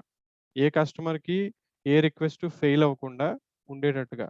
అంటే కరెంట్ యుటిలైజేషన్ ఎంతుంది అనే దాన్ని బట్టి దే కెన్ ప్రెడిక్ట్ వాళ్ళ వాళ్ళ క్లౌడ్ గ్రోత్ ఎలా ఉందనేది. ఏ రీజియన్‌లో ఎక్కువగా వాడుతున్నారు? ఏ రీజియన్‌లో ఎక్కువ రిసోర్సెస్ అవసరం. So, accordingly they will keep on adding more racks, more servers, more storage. Physical హార్డ్‌వేర్‌ని వాళ్ళు యాడ్ చేసుకుంటూ పోతుంటారు. ఇప్పుడు ఈరోజు యాస్ ఆన్ టుడే అజూర్‌కే ఎక్కువ డేటా సెంటర్స్ ఉన్నాయి. గ్లోబ్ మన world wide. Even it has crossed AWS also. ఎక్కువ ప్రెజెన్స్ ఉంది. ఎక్కువ రీజియన్స్‌లో అవైలబిలిటీ ఉంది Azure cloud currently. And Azure cloud is becoming one of the top cloud ఈరోజు అంటే లాస్ట్ 1 ఇయర్, 1.5 ఇయర్ నుంచి ఎక్కువ బిజినెస్ చేశారు వీళ్ళు. Comparative to any other cloud. Even AWS కన్నా కూడా లాస్ట్ ఇయర్ ఎక్కువ బిజినెస్ చేసింది అష్యూర్. వై ఎందుకు అలాగా అనేది, మనకి ఎందుకు ఆపర్చునిటీస్ ఎక్కువ ఉంటున్నాయి అనే దానికి కూడా చెప్తాను నేను రీజన్. అండ్ దెన్ నెక్స్ట్ మనకున్నటువంటి హైయెస్ట్ ఇంకొక ఫీచర్ ఏంటి, బెనిఫిట్ ఆఫ్ క్లౌడ్ కంప్యూటింగ్ ఏంటి అంటే high performance. So as I mention, underlying అంటే వెనక నడుస్తున్నటువంటి ఆ ఫిజికల్ హార్డ్వేర్ కానీ, ఆ సాఫ్ట్వేర్ కానీ ఏదైతే ఉందో అది మొత్తం అజూరే మెయింటైన్ చేస్తుంది కాబట్టి, మొత్తం హార్డ్వేర్ రీసోర్సెస్ని, మొత్తం సాఫ్ట్వేర్ రీసోర్సెస్ని అంటే ప్లాట్ఫామ్ని, దే విల్ మేక్ ష్యూర్ ఆ హార్డ్వేర్ ఎప్పుడూ కూడా లేటెస్ట్ ఉండేటట్టు చూస్తారనమాట. ఒకవేళ ఒక అవుట్డేటెడ్ హార్డ్వేర్ ఉంది డేటా సెంటర్లో అంటే దాన్ని డీకమ్ చేసేసి కొత్త హార్డ్వేర్తో రీప్లేస్ చేసేస్తారు. అదే మనం మన ట్రెడిషనల్ కంప్యూటింగ్లో మన డేటా సెంటర్లో ఒకవేళ మనం మెయింటైన్ చేస్తే అలా రీసైక్లింగ్ చేయడానికి మనకి వెంటనే అవ్వదు. ఎందుకంటే ఎంతో ఖర్చు పెట్టి కొన్నటువంటి హార్డ్వేర్ని ఇమీడియట్గా డీకామ్ చేసి దాని ప్లేస్లో మళ్ళీ ఇంకొకసారి ఇన్వెస్ట్ చేసి మళ్ళీ కొత్తగా హార్డ్వేర్ని తీసుకొచ్చి పెట్టడం, అదంతా కూడా చాలా టైం టేకింగ్ ప్రాసెస్ మనకి. బట్ ఇక్కడ క్లౌడ్లో వచ్చేసరికి ఆ రెస్పాన్సిబిలిటీ అంతా కూడా సర్వీస్ ప్రొవైడర్దే కాబట్టి బ్యాక్ ఎండ్లో ఉన్నటువంటి ఇన్ఫ్రాస్ట్రక్చర్లో ఆ పర్టికులర్ హార్డ్వేర్ని సాఫ్ట్వేర్ని ఎప్పుడూ కూడా లేటెస్ట్ ఉండేటట్టు మెయింటైన్ చేస్తారు వీళ్ళు. దానివల్ల ఏమవుతుంది, కస్టమర్కి హైయెస్ట్ పర్ఫార్మెన్స్ ఉంటుంది, ఫాస్ట్గా ఉంటాయి విఎమ్స్ కానీ లేకపోతే ఎనీథింగ్ ఫాస్ట్గా నడుస్తూ ఉంటాయి. So this is one of the best benefit of cloud computing. High scalability, high performance and high security. So cloud అనగానే ప్రతి ఒక్కరికి ఉండేటటువంటి మేజర్ కన్సర్న్ ఇది సెక్యూరిటీ. ఎందుకంటే ఇక్కడ మనం ఒక ఐటీ ఇన్ఫ్రాస్ట్రక్చర్నే ఇంటర్నెట్ ద్వారా యాక్సెస్ చేయడానికి ట్రై చేస్తున్నాం. మన సర్వర్స్కి ఇంటర్నెట్లో కనెక్ట్ అవుతున్నాం, మన అప్లికేషన్స్కి ఇంటర్నెట్లో కనెక్ట్ అవుతున్నాం, మన డేటాని ఇంటర్నెట్లో యాక్సెస్ చేస్తున్నాం. ఎందుకంటే సర్వీసెస్ అన్నీ ఇంటర్నెట్ ద్వారా డెలివరీ అవుతున్నప్పుడు ఇంకా మనకి వేరే చాయిస్ లేదు ఇక్కడ. సో క్లౌడ్ వచ్చిన కొత్తల్లో that was the major concern. ఎందుకంటే మనం ఆన్ ప్రిమైసెస్ మిషన్ నుంచో ఇంటి నుంచో అజూర్ ప్లాట్ఫామ్ మీద వర్క్ చేస్తున్నాము, అజూర్ ప్లాట్ఫామ్లో విఎమ్స్ క్రియేట్ చేస్తున్నాము, అజూర్ ప్లాట్ఫామ్లో స్టోరేజ్ క్రియేట్ చేస్తున్నాం, నెట్వర్క్ క్రియేట్ చేస్తున్నాము అంటే హౌ వీఆర్ కనెక్టింగ్? ఇంటి నుంచి కనెక్ట్ అయినా, ఆఫీస్ నుంచి కనెక్ట్ అయినా ఇంటర్నెట్ ద్వారా కనెక్ట్ అవుతాం దానికి. వితౌట్ ఇంటర్నెట్ అజూర్ పోర్టలే యాక్సెస్ కాదు మనకి. అలా మనం డిప్లాయ్ చేసినటువంటి ఐటీ రీసోర్సెస్ని మనం కనెక్ట్ అయ్యి దాంట్లోకి లాగిన్ అయ్యి దాంట్లో డేటా సేవ్ చేసుకోవడం, అవన్నీ చేసే ప్రాసెస్ అంతా కూడా త్రూ ఇంటర్నెట్ జరుగుతుంది బై డిఫాల్ట్. మరి ఇంటర్నెట్ అనేది ఎప్పుడు కూడా వల్నరబుల్ నెట్వర్క్. దాంట్లో సెక్యూరిటీయే ఉండదు. సెక్యూరిటీయే పెద్ద కన్సర్న్. అది హ్యాకింగ్స్ జరుగుతూ ఉంటాయి, స్నిఫింగ్స్ జరుగుతూ ఉంటాయి, ఎవ్రీ మినిట్ కూడా రిస్క్ ఇంటర్నెట్లో. సో దానికోసం ప్రతి cloud service provider they have come up with their own security tools అనమాట. అజ్యూర్లో స్పెసిఫిక్గా ఒక అజ్యూర్ మనం తీసుకుంటే 90+ ప్రోడక్ట్స్, 90+ సర్వీసెస్ సెక్యూరిటీని సపోర్ట్ చేసే సర్వీసెస్ని ఆఫర్ చేస్తుంది అజ్యూర్. ఫోకస్ అంతా సెక్యూరిటీ మీద ఉందన్నమాట. అంటే కస్టమర్ ఆ 90 సర్వీసెస్లో కాంబినేషన్ ఆఫ్ సర్వీసెస్ని కాన్ఫిగర్ చేసుకుంటాడు తనకు నచ్చినట్టుగా. సో ఇన్ఫ్రాస్ట్రక్చర్ హైలీ సెక్యూర్ అవుతుంది అనమాట. వేరే ఏ క్లౌడ్లోనూ ఇన్ని ఆఫరింగ్స్ ఉండవు సెక్యూరిటీ పాయింట్ ఆఫ్ వ్యూలో. These guys will be providing lot of security offerings. ఇవి major benefits of cloud computing. And then types of cloud computing ఏంటో తెలిసింది, ట్రెడిషనల్ కంప్యూటింగ్ అంటే ఏంటో మాట్లాడుకున్నాం మనం. Now let us look at the different types of cloud.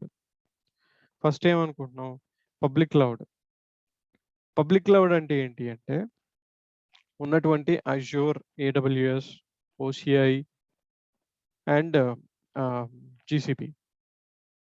So ఈ clouds అన్నీ కూడా బేసిక్గా they are being maintained by one of the cloud service provider. వాళ్ళు ఏం చేస్తున్నారు, బేసిక్గా ఒక డేటా సెంటర్ని సెటప్ చేస్తున్నారు ఏదో ఒక లొకేషన్లో, లెట్స్ సే ఈస్ట్ US లొకేషన్లో they setup A data centre. ఈ డేటా సెంటర్‌లో మళ్ళీ ఏం చేస్తారు? ర్యాక్స్ ఉంటాయి. నంబర్ ఆఫ్ ర్యాక్స్ ఉంటాయి. మనకు ఆ ఇమేజ్‌లో చూసినట్టుగా ఇలా ర్యాక్స్ ఉంటాయి. So many of them. So ఈ ర్యాక్స్ నిండా ఫిజికల్ హార్డ్‌వేర్ ఉంటుంది. అంటే ఫిజికల్‌గా హెచ్‌పి సర్వర్సో, డెల్ సర్వర్సో, లేకపోతే ఈఎంసీ సర్వర్సో, సిస్కో యూసీఎస్ సర్వర్సో, సమ్ కైండ్ ఆఫ్ థింగ్. ఈ ఇన్‌ఫ్రాస్ట్రక్చర్ అంతా కూడా వీళ్ళు మెయింటైన్ చేస్తున్నారు. ఎవరి కోసం అంటే కస్టమర్స్ కోసం. ఈ ఫిజికల్ ఇన్‌ఫ్రాస్ట్రక్చర్ అంటారు దీన్ని. అంటే ట్రెడిషనల్ కంప్యూటింగ్‌లో ఎలా ఉండేదో అలాంటిదే. ఇవన్నీ సర్వర్స్ ఇట్లా అనుకుంటే ఇలా హారిజాంటల్‌గా సర్వర్స్ ఉంటాయి. సో ప్రతి ర్యాక్‌లోనూ ఇలా హ్యూజ్ అమౌంట్ ఆఫ్ రిసోర్సెస్ ఉంటాయి. ఇప్పుడు ఇక్కడ ఇలా సర్వర్స్‌ని, ర్యాక్స్‌ని క్లౌడ్ సర్వీస్ ప్రొవైడర్ మెయింటైన్ చేస్తున్నప్పుడు క్లౌడ్ సర్వీస్ ప్రొవైడర్ మెయింటైన్ చేస్తున్నప్పుడు వాడికి బిజినెస్ అవ్వాలి. ఆబ్వియస్‌లీ గదా! అంటే వాడికి కస్టమర్స్ పెరగాలి. ఒక సింగిల్ కస్టమర్ కోసం ఒక ర్యాక్‌ని డెడికేట్ చేయటం, ఒక సర్వర్‌ని డెడికేట్ చేయడం కుదరదు. Because it's not a private cloud. Private cloud కాదిది. Public cloud. కాబట్టి ఈ సింగిల్ ర్యాక్‌లో ఎన్ని సర్వర్స్ ఉన్నాయో మనకు తెలీదు. ఎన్ని సర్వర్స్ ఉంటాయో మనకు తెలీదు. వాళ్ళ కాన్ఫిగరేషన్ వాళ్ళు మెయింటైన్ చేసుకుంటారు. మన వీఎమ్స్ వచ్చేసరికి ఆన్ టాప్ ఆఫ్ ఈ సర్వర్ నడుస్తాయి. మన వర్చువల్ మెషిన్స్. ఇప్పుడు యాస్ ఎ కస్టమర్ నేనొక అజూర్ కస్టమర్ లాగా నేనేం చేశాను? ఒక 10 వీఎమ్స్ నేను కావాలని రిక్వెస్ట్ చేస్తే నాకు అజూర్ రిసోర్సెస్ అలొకేట్ చేసింది. I started creating my VMs. ఆ వీఎమ్స్ అన్నీ ఈ సర్వర్స్ మీద నడుస్తున్నాయి. నాలానే అజూర్‌కి ఇంకా కస్టమర్స్ ఉంటారు. వాళ్ళు కూడా నేనెలా అయితే అజూర్‌ని యాక్సెస్ చేస్తున్నానో అలాగే యాక్సెస్ చేస్తారు. సేమ్ రూల్స్ వాళ్ళు కూడా ఫాలో అవ్వాల్సిందే. సో, ఇక్కడ నేనొక కస్టమరు, వాడొక కస్టమరు. కాబట్టి నాకంటూ ఒక సెపరేట్‌గా ఒక హోస్ట్‌ని, ఒక ఫిజికల్ సర్వర్‌ని గాని, ఒక ర్యాక్‌ని కానీ డెడికేట్ చేసే సినారియో ఉండదు బై డిఫాల్ట్. సో, వేరే కస్టమర్ ఉన్నాడంటే వాడి వీఎమ్స్ కూడా ఇదే సర్వర్ మీద రన్ అవుతూ ఉండొచ్చు. సెకండ్ కంపెనీకి సంబంధించినవి. మనకు తెలీదు. వాడి వీఎమ్స్ ఇదే ర్యాక్‌లో రన్ అవుతూ ఉండొచ్చు. ఇవే సర్వర్స్ మీద రన్ అవుతూ ఉండొచ్చు. నా వీఎమ్స్ వాటితో పాటే పక్కపక్కన నడుస్తూ ఉండొచ్చు. దీన్నేమంటారంటే షేర్డ్ ఇన్‌ఫ్రాస్ట్రక్చర్ అంటారు. పబ్లిక్‌లో by default shared infrastructure is the option for anyone. మరి మీకు క్వెషన్ రావచ్చిక్కడ. వేరే కస్టమర్ కూడా వాడి వీఎమ్స్‌ని అదే సర్వర్ మీద క్రియేట్ చేసినప్పుడు వాడు మన సర్వర్స్‌ని యాక్సెస్ చేయడా? లేదా మనం వాడి సర్వర్స్‌ని యాక్సెస్ చేయడానికి పాసిబిలిటీ ఉండదా? అంటే ఉండదు. ఆ లిమిటేషన్స్ అన్నీ మనకి ప్లాట్‌ఫార్మ్‌లో మనం క్రియేట్ చేసుకునేటటువంటి కాంపోనెంట్స్ వల్ల క్రియేట్ అవుతాయన్నమాట. అంటే ఒక కస్టమర్ తన మెషిన్స్‌ని తను మాత్రమే యాక్సెస్ చేసుకునేటట్టు. వేరే వాళ్ళెవరు యాక్సెస్ చేయనట్టు.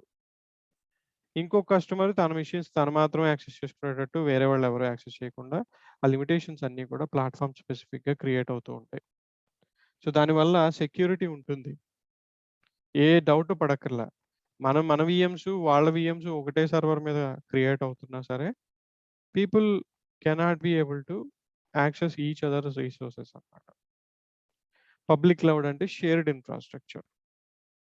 ఒకటే ర్యాక్‌లో ఒకే సర్వర్ మీద మల్టిపుల్ కస్టమర్స్‌కి సంబంధించిన డిప్లాయ్‌మెంట్స్‌ని హ్యాండిల్ చేయడాన్ని షేర్డ్ ఇన్‌ఫ్రాస్ట్రక్చర్ అనుకోవచ్చు.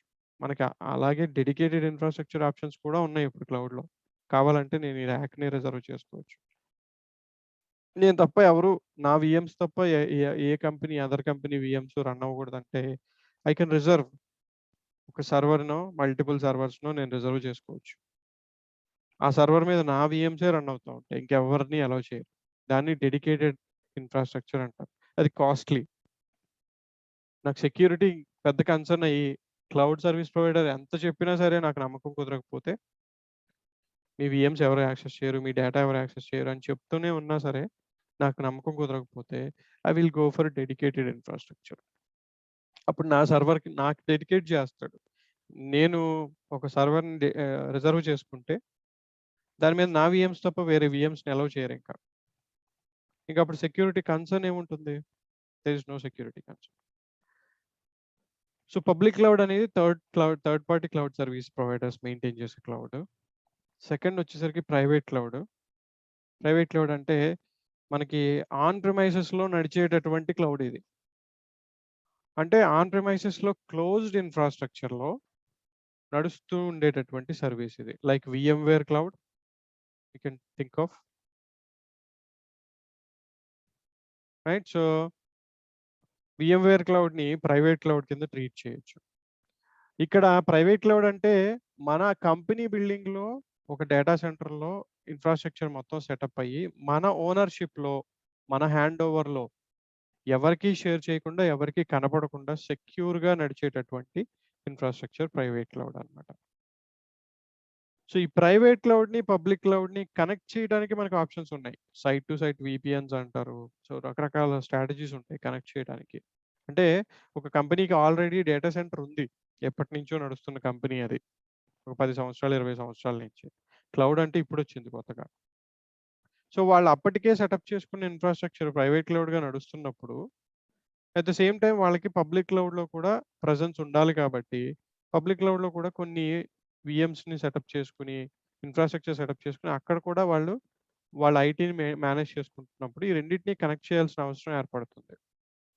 అలా ఎప్పుడైతే ఒక public cloud and private cloud connect అయ్యి, 2 ఒక సింగిల్ ఎంటిటీ కింద మెయింటైన్ అవుతాయో, దాన్ని హైబ్రిడ్ క్లౌడ్ అంటారన్నమాట. Hybrid clouds combine public and private clouds by bounding together. Okay. So public cloud అంటే third party service provider maintain చేసే ఇన్‌ఫ్రాస్ట్రక్చర్‌ని మనం కన్జ్యూమ్ చేయటం.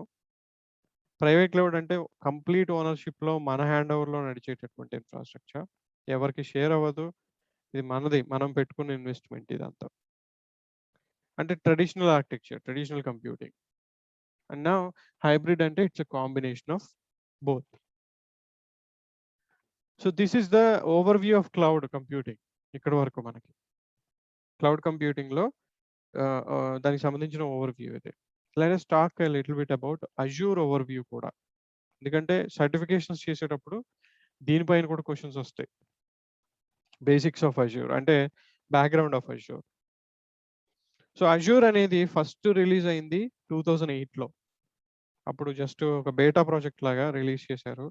అప్పట్లో ప్రాజెక్ట్ రెడ్ డాగ్ అనేవాళ్ళు దీన్ని. 2008లో అనౌన్స్ చేశారు. అప్పటికే AWS ఉంది. AWS యాక్చువల్‌గా ఎస్టాబ్లిష్ అవ్వడానికి రీజన్ ఏంటి అంటే, AWS అమెజాన్ వాళ్ళకి అప్పటికే ఆన్‌లైన్ షాపింగ్ బాగా సక్సెస్‌ఫుల్ ప్రొడక్ట్ వాళ్ళది. Successful service. ఆన్‌లైన్‌లో ఆహ్, సేల్స్, ఆన్‌లైన్ షాపింగ్ అంతా కూడా అప్పటికే ఫేమస్ అమెజాన్. సో వాడు ఫ్యూచర్ గ్రోత్‌ని ఎస్టిమేట్ చేసుకొని, అవసరానికన్నా ఎక్కువ ఇన్‌ఫ్రాస్ట్రక్చర్‌ని సెటప్ చేశాడు అప్పట్లో. చాలా ఎక్కువనమాట. ఫ్యూచర్‌లో మనకి డిమాండ్ పెరిగితే, ఆ టైంకి రిసోర్సెస్ లేకపోతే ఇబ్బందయిపోతుందని చెప్పి, హ్యూజ్ అమౌంట్ ఆఫ్ రిసోర్సెస్‌ని పర్చేస్ చేసి, హ్యూజ్ అమౌంట్ ఆఫ్ డేటా సెంటర్స్‌ని కాన్ఫిగర్ చేసి, అమెజాన్.కామ్ కోసమే వాటన్నిటిని వాడదామన్న ఉద్దేశంతోటి అదంతా పర్చేస్ చేశారు వాళ్ళు అప్పట్లో. అయితే అనుకున్నంత లెవెల్‌లో వాటిని వాడుకోకుండా అయిపోయిందనమాట. కొన్నారు, ఇన్వెస్ట్ చేశారు. అంతా బానే ఉంది. బట్ అమెజాన్.కామ్‌కి అంత అవసరం లేకుండా పోయింది. బిజినెస్ బానే ఉంది. బట్ స్టిల్ వాళ్ళు పెట్టిన ఇన్వెస్ట్‌మెంట్ అంతా వేస్ట్ అయింది ఇన్‌ఫాక్ట్. అప్పుడేం చేశారంటే why don't we sell these resources. రెంట్‌కి ఎందుకు ఇవ్వకూడదు ఈ రిసోర్సెస్‌ని? మనకి ఎలాగో ఉపయోగపడట్లేదు. వేరే వాళ్ళు వాడుకునేటట్టు మనం రెంట్‌కిస్తే, వాళ్ళు వాడుకొని బిల్ పే చేస్తారు గదా! అనే ఆలోచన నుంచి వచ్చిందే AWS క్లౌడ్. సో వాళ్ళకి వేస్ట్ అయిపోయిన రిసోర్సెస్‌ని క్లౌడ్‌లో కస్టమర్స్‌కి ఎక్స్‌పోజ్ చేసి, మీరు వాడుకోండి ఈ మెషిన్స్‌ని, లేకపోతే మీరు వాడుకోండి ఈ నెట్వర్క్‌ని అని రెంట్‌కి ఇవ్వడంతోటి స్టార్ట్ అయింది AWS క్లౌడ్ అనమాట. అదే టైంలో అది బాగా సక్సెస్ అవ్వడం, కొత్త ఆఫరింగ్ ఆహ్, కొత్త సర్వీస్ లాగా లాంచ్ అవ్వడం, అదంతా AWS‌కి బాగా ప్లస్ అయిందనమాట ఆ టైంలో. దాన్ని చూసి ఇంక రిమైనింగ్ క్లౌడ్స్ స్టార్ట్ అయ్యాయి. ఇమ్మీడియేట్‌లీ మైక్రోసాఫ్ట్ లాంచ్ చేసింది ప్రాజెక్ట్ రెడ్ డాగ్ అని చెప్పి. అజ్యూర్. తర్వాత 2010లో దాన్ని విండోస్ అజ్యూర్ అని చెప్పి రీనేమ్ చేశారు. అఫీషియల్‌గా లాంచ్ చేశారు అప్పుడు. అంటే ఇప్పటికి 11 సంవత్సరాల నుంచి ఉంది అజ్యూర్ క్లౌడ్. కానీ బాగా పాపులర్ అవుతుంది. ఒక 3, 4 ఇయర్స్ నుంచి ఎక్కువగా పాపులర్ అవుతుంది. తర్వాత 2014 నుంచి మైక్రోసాఫ్ట్ అజ్యూర్ అని రీనేమ్ చేశారనమాట. అండ్ టాప్ క్లౌడ్ ప్రొవైడర్స్‌లో సెకండ్ ప్లేస్‌లో ఉంది ప్రస్తుతానికి. బిజినెస్ పరంగా ఫస్ట్ ప్లేస్‌లో ఉంది. And customers number of customers పరంగా సెకండ్ ప్లేస్‌లో ఉంది. But they are acquiring lot of customers day by day. There are so many factors అన్నమాట. అజ్యూర్ యాక్చువల్‌గా ఒక యూనిక్ క్లౌడ్. వేరే క్లౌడ్స్‌తో కంపేర్ చేసినప్పుడు అజ్యూర్ ఇచ్చేటటువంటి కొన్ని సర్వీసెస్ ఏ క్లౌడ్ ఇవ్వలేవు. ఎందుకు అంటే మనం చూస్తూనే ఉంటాం డైలీ బేసిస్‌లో. ఆర్గనైజేషన్ మనం వర్క్ చేసే కంపెనీస్‌లో మైక్రోసాఫ్ట్ మీద ఎంత డిపెండెన్సీ ఉంటుందనేది మనకి. ఒక మెయిల్ పంపించాలంటే అవుట్‌లుక్ వాడతాం. ఒక ఆఫీస్ డాక్యుమెంట్ రీడ్ చేయాలంటే ఎంఎస్ ఆఫీస్ వాడతాం. ఇంటర్నల్ డాక్యుమెంట్స్‌ని షేర్ చేసుకోవాలంటే షేర్ పాయింట్ వాడతారు. మెయిల్స్‌ని పంపించాలంటే ఎక్స్‌చేంజ్ సర్వర్ వాడతారు. అట్లనే మన మెషిన్స్ అన్నిటిలోకి మనం లాగిన్ అవ్వాలంటే మైక్రోసాఫ్ట్ యాక్టివ్ డైరెక్టరీ వాడతారు. అంటే ఏ కంపెనీ అయినా వితౌట్ మైక్రోసాఫ్ట్ రన్ అవ్వలేని పరిస్థితి. లినక్స్ మెషిన్స్ ఉన్నాయి. ఆ మ్యాక్ ఓఎస్ ఉంది. కానీ కంఫర్టబుల్‌గా ఉండేటటువంటి ఆపరేటింగ్ సిస్టమ్ విండోస్ కాబట్టి ప్రతి డెస్క్‌టాప్‌లోను, ల్యాప్‌టాప్‌లోను విండోస్ ఇన్‌స్టాల్ చేసి ఇవ్వడం. దాన్ని మళ్ళీ యాక్టివ్ డైరెక్టరీకి జాయిన్ చేయటం. ఈ డిపెండెన్సీస్ అజ్యూర్‌కి ప్లస్ అయ్యాయి. ఎందుకంటే ఏడబ్ల్యూఎస్ నుంచి అలాంటి ప్రొడక్ట్స్ లేవు. కంపెనీస్ డిపెండ్ అయ్యే ప్రొడక్ట్స్ లేవు ఏడబ్ల్యూఎస్‌లో. ఈవెన్ ఏడబ్ల్యూఎస్‌లో వర్చువల్ మెషిన్ రన్ అవ్వాలన్నా they again have to depend on Microsoft. ఎందుకంటే విండోస్ ఆపరేటింగ్ సిస్టమ్ మళ్ళీ మైక్రోసాఫ్ట్‌దే. సో, అక్కడ రన్ అయ్యే వర్చువల్ మెషిన్స్‌కి యాక్టివేషన్, లైసెన్సింగ్ అంతా కూడా మైక్రోసాఫ్ట్ మీద డిపెండెన్సీ ఉంటుంది. కానీ ఇక్కడొచ్చేసరికి వీళ్ళ ఓన్ ప్రొడక్ట్ కాబట్టి అడిషనల్ బెనిఫిట్స్ ఇస్తారు వీళ్ళు. ఒక వర్చువల్ మెషిన్‌కి బిల్లు ఒక 50% రిడక్షన్ ఉంటుంది కావాలంటే. 49% వరకు తగ్గించుకోవచ్చు వర్చువల్ మెషిన్ బిల్లు. ఎలా అంటే లైసెన్స్ మనదయ్యి, కీ మనం కొనుక్కుంటే ప్రొడక్ట్‌కి, ఆ కీని మనం అప్లై చేసినప్పుడు రూపాయి గంటకి బిల్ అవుతోందనుకుంటే, లెట్స్ సే ఫర్ ఎగ్జాంపుల్ ఒక రూ. 1 పర్ అవర్ బిల్లింగ్ ఉంటే వర్చువల్ మెషిన్‌కి, అందులో 49% డిస్కౌంట్ ఇస్తారంటే 49 పైసే డిస్కౌంట్ ఇస్తారు. 51% బిల్ పడుతుందంటే 51 పైసే పడుతుంది. ఎప్పుడు అంటే మన లైసెన్స్ మనం తెచ్చుకొని అప్లై చేసుకున్నప్పుడు. ఇలాంటి బెనిఫిట్స్ అజ్యూర్ మాత్రమే ఇవ్వగలదు. ఎందుకంటే ఆ లైసెన్సింగ్, ఆపరేటింగ్ సిస్టమ్స్ అన్నీ వాళ్ళవే కాబట్టి. ఏడబ్ల్యూఎస్ వోడొచ్చి నేను కూడా డిస్కౌంట్ ఇస్తానంటే ఒప్పుకోరు. బికాజ్ మైక్రోసాఫ్ట్ వాళ్ళది గాదు. విండోస్ వాళ్ళది గాదు. సో, అలాంటి బెనిఫిట్స్ ఇవ్వడం వల్ల అజ్యూర్‌కి పాపులారిటీ బాగా పెరిగింది. అండ్ అలాగే డిపెండెన్సీ ఎక్కువుంది ప్రతి ఆర్గనైజేషన్‌కి అజ్యూర్ మీద. మైక్రోసాఫ్ట్ మీద. So, whatever they are providing so far, ఏదైతే వాళ్ళు ఆన్ ప్రిమైసెస్‌లో ప్రొవైడ్ చేస్తున్నారో ఆ సర్వీసెస్ అన్నీ ఇప్పుడు క్లౌడ్‌లో అవైలబుల్ ఉన్నాయి. మైక్రోసాఫ్ట్ ఎక్స్‌చేంజ్‌కి ఆల్టర్‌నేటివ్‌గా ఆఫీస్ 365 ఉంది.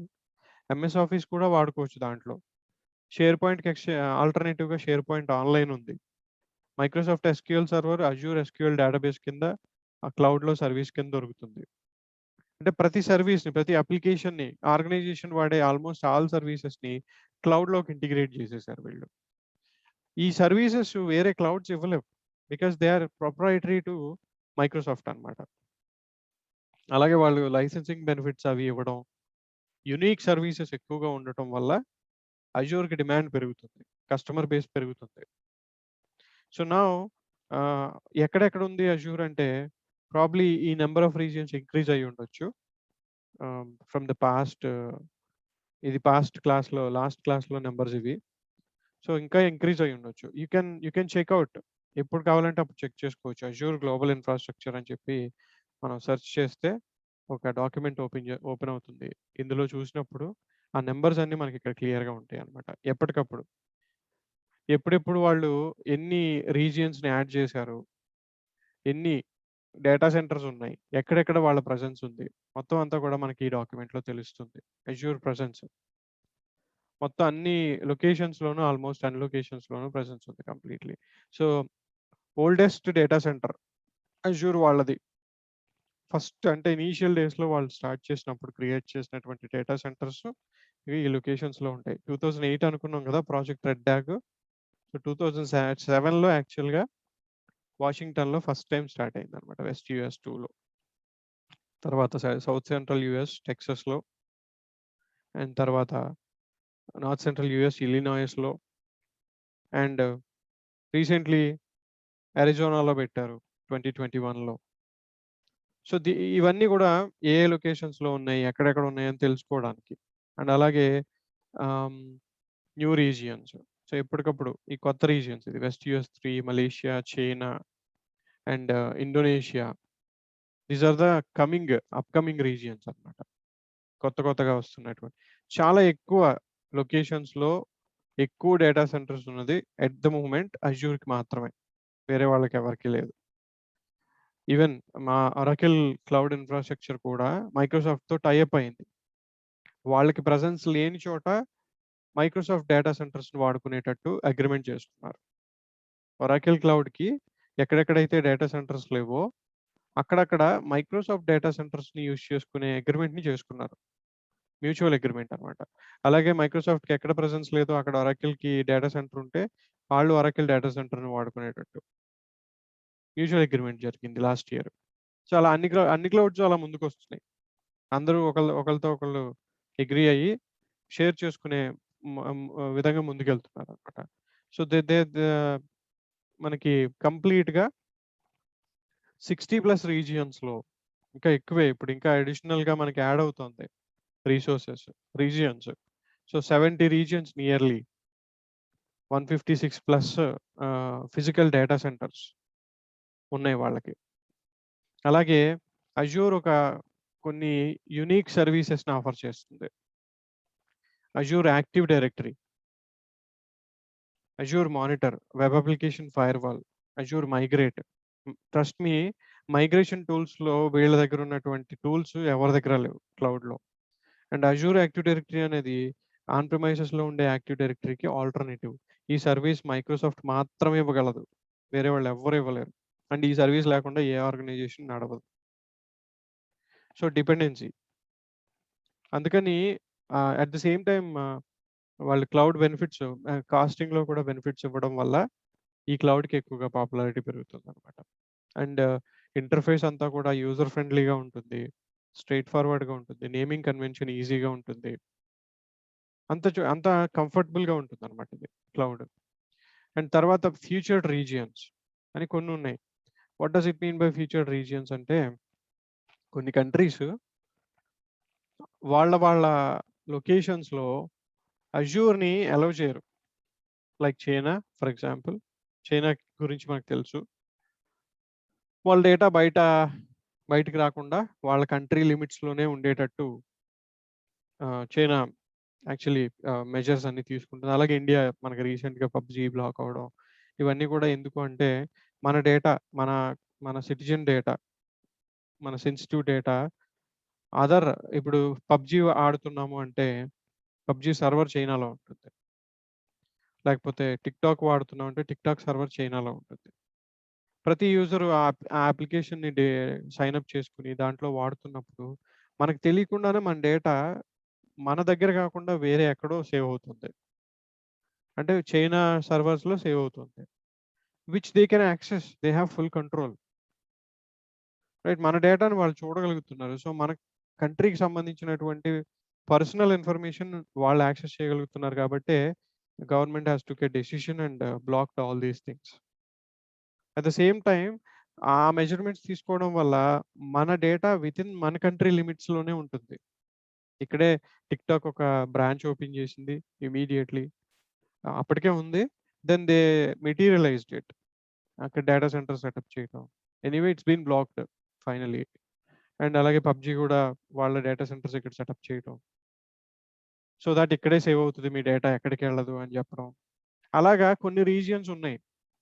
అంటే ఆ కంట్రీస్ ఏంటంటే ఎట్టి పరిస్థితుల్లోనూ మా డేటా అనేది మా కంట్రీ లిమిట్స్ దాటి బయటికెళ్ళకూడదు అనేటటువంటి మ్యాండేటరీ కండిషన్ తోటి క్లౌడ్‌ని వాడుకోవడానికి యాక్సెప్ట్ చేస్తాయి ఆ కంట్రీస్. సో, ఇక్కడ మైక్రోసాఫ్ట్ వాళ్ళు వాళ్ళ డేటా సెంటర్‌ని సెటప్ చేయడానికి పర్మిషన్ ఉండదు. మైక్రోసాఫ్ట్ వాళ్ళు వాళ్ళ డేటా సెంటర్‌ని సెటప్ చేయడానికి పర్మిషన్ ఉండదు ఈ కంట్రీస్‌లో. డేటా సెంటర్ అనేది ఆ లోకల్‌గా ఉన్నటువంటి ఎవరో ఒక సర్వీస్ ప్రొవైడర్ సెటప్ చేస్తాడు. ఆ కంట్రీ లోపల గవర్నమెంట్ ట్రస్ట్ చేసే ఆర్గనైజేషన్. అంటే హార్డ్‌వేర్ రిసోర్సెస్, ఆ మేనేజ్‌మెంట్, ఆ కేబులింగ్ అదంతా ఆ డేటా సెంటర్ రిసోర్సెస్ అన్నీ కూడా third party data centre provider ఎవరో ఒకళ్ళు హ్యాండిల్ చేస్తారు. On top of the data centre, on top of the physical resources Microsoft వాళ్ళ ప్లాట్‌ఫార్మ్‌ని రన్ చేస్తుంది అంతే. అజూర్‌ని రన్ చేస్తుంది అంతే. అదర్ కంట్రీస్‌లో డేటా సెంటర్ మైక్రోసాఫ్ట్‌దే, ప్లాట్‌ఫార్మ్ కూడా మైక్రోసాఫ్ట్‌దే. కానీ ఇక్కడ డేటా సెంటర్ వచ్చేసరికి ఈ కంట్రీస్‌లో లోకల్‌గా ఉన్నటువంటి data centre service provider run చేస్తూ ఉంటాడు. సో దట్ గవర్నమెంట్ కంట్రోల్‌లో ఉంటాయి అవి. వితిన్ కంట్రీ లిమిట్స్‌లో ఉంటాయి కాబట్టి. అండ్ ఏం మ్యానిప్యులేషన్స్ జరుగుతున్నాయి, ఏ డేటా సేవ్ అవుతుంది, ఏం జరుగుతుందనేది కంప్లీట్ మానిటరింగ్ ఉంటుంది. సో ఈ ఫీచర్డ్ రీజియన్స్ అనేవి అట్లా ఉంటాయన్నమాట. చాలా ఉంటాయి ఇట్లాంటి రీజియన్స్. ఈ కంట్రీస్ అన్నీ కూడా ఫీచర్డ్ రీజియన్స్ లాగా నడుస్తాయి. Understanding the global infrastructure. So ఇదొక టెర్మినాలజీ మనకి. ఇప్పుడు అజూర్ వాళ్ళు ఇంత హ్యూజ్ అమౌంట్ ఆఫ్ రిసోర్సెస్‌ని సెటప్ చేశారు, ఇంత చేశారు, ఇంత కాన్ఫిగర్ చేశారు అని చెప్పుకుంటున్నాం మనం. It's been globally available. So ఇట్లా మనకి వాళ్ళిప్పుడు ప్రస్తుతానికి ఇచ్చారు. అంటే ఏ లొకేషన్స్‌లో ఉన్నాయో ఆ లొకేషన్స్‌లో అన్నిటిలోనూ మనకి డాట్స్ పెట్టారిక్కడ. So when we look at the globe మనకు కనిపిస్తుంది. మొత్తం ఈ లొకేషన్స్‌లో ఇక్కడిక్కడ ఉన్నాయని చెప్పి. ఇండియాలో మనకి డేటా సెంటర్స్ ఉన్నాయి. When we take a look at India specifically 3 లొకేషన్స్‌లో ఉందని చెప్పాను కదా! సో సౌత్ ఇండియా ఒకటి, అండ్ దెన్ వెస్ట్ ఇండియా ఒకటి, దెన్ సెంట్రల్ ఇండియా ఒకటి. ఈ 3 లొకేషన్స్ డేటా రెసిడెన్సీ కోసం వాడుతున్నటువంటి, అంటే వితిన్ ద కంట్రీ లిమిట్స్ ఉండాలనుకుంటున్నారు కాబట్టి. సో ఇవి ఎలా కనెక్ట్ అవుతాయి? వీటిని ఎలా పిలుస్తారు?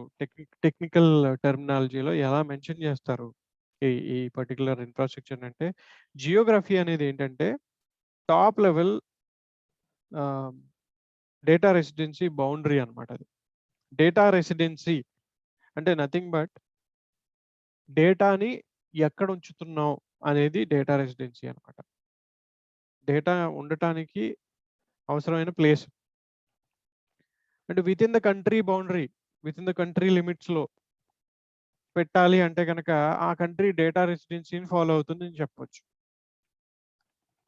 సెక్యూరిటీ రీజన్స్ కోసం డేటా బయటికెళ్ళకుండా వితిన్ ద కంట్రీ లిమిట్స్‌లో ఉంది అంటే గనక అది డేటా రెసిడెన్సీని ఫాలో అవుతుంది. సో జియోగ్రఫీ అనేది టాప్ లెవెల్ హైరార్కీలో టాప్ లెవెల్ ఉంటుంది. అంటే ఒక ప్లేస్, ఒక జియోగ్రాఫికల్ ఏరియా, ఒక లొకేషన్ అన్నమాట. Like United States or India, సింపుల్‌గా చెప్పాలంటే. ఇండియా ఒక జియోగ్రఫీ కింద మెన్షన్ చేయొచ్చు. ఈ జియోగ్రఫీలో రీజియన్స్ ఉంటాయి. Region is nothing but a location. Like south India అంటే చెన్నై, సెంట్రల్ ఇండియా అంటే ముంబై, వెస్ట్ ఇండియా అంటే Mumbai, maybe Delhi. So regions అంటే locations. Within the geography multiple regions will be there. ఈ రీజియన్ లోపల ఏముంటాయి అంటే ఇప్పుడు సపోజ్ చెన్నై తీసుకున్నాం.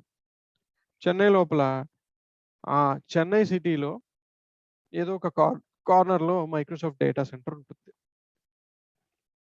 కానీ ఒక చోటే మైక్రోసాఫ్ట్ డేటా సెంటర్‌ని పెట్టకుండా ఆ సిటీలో different corners of the city setup చేస్తారనమాట.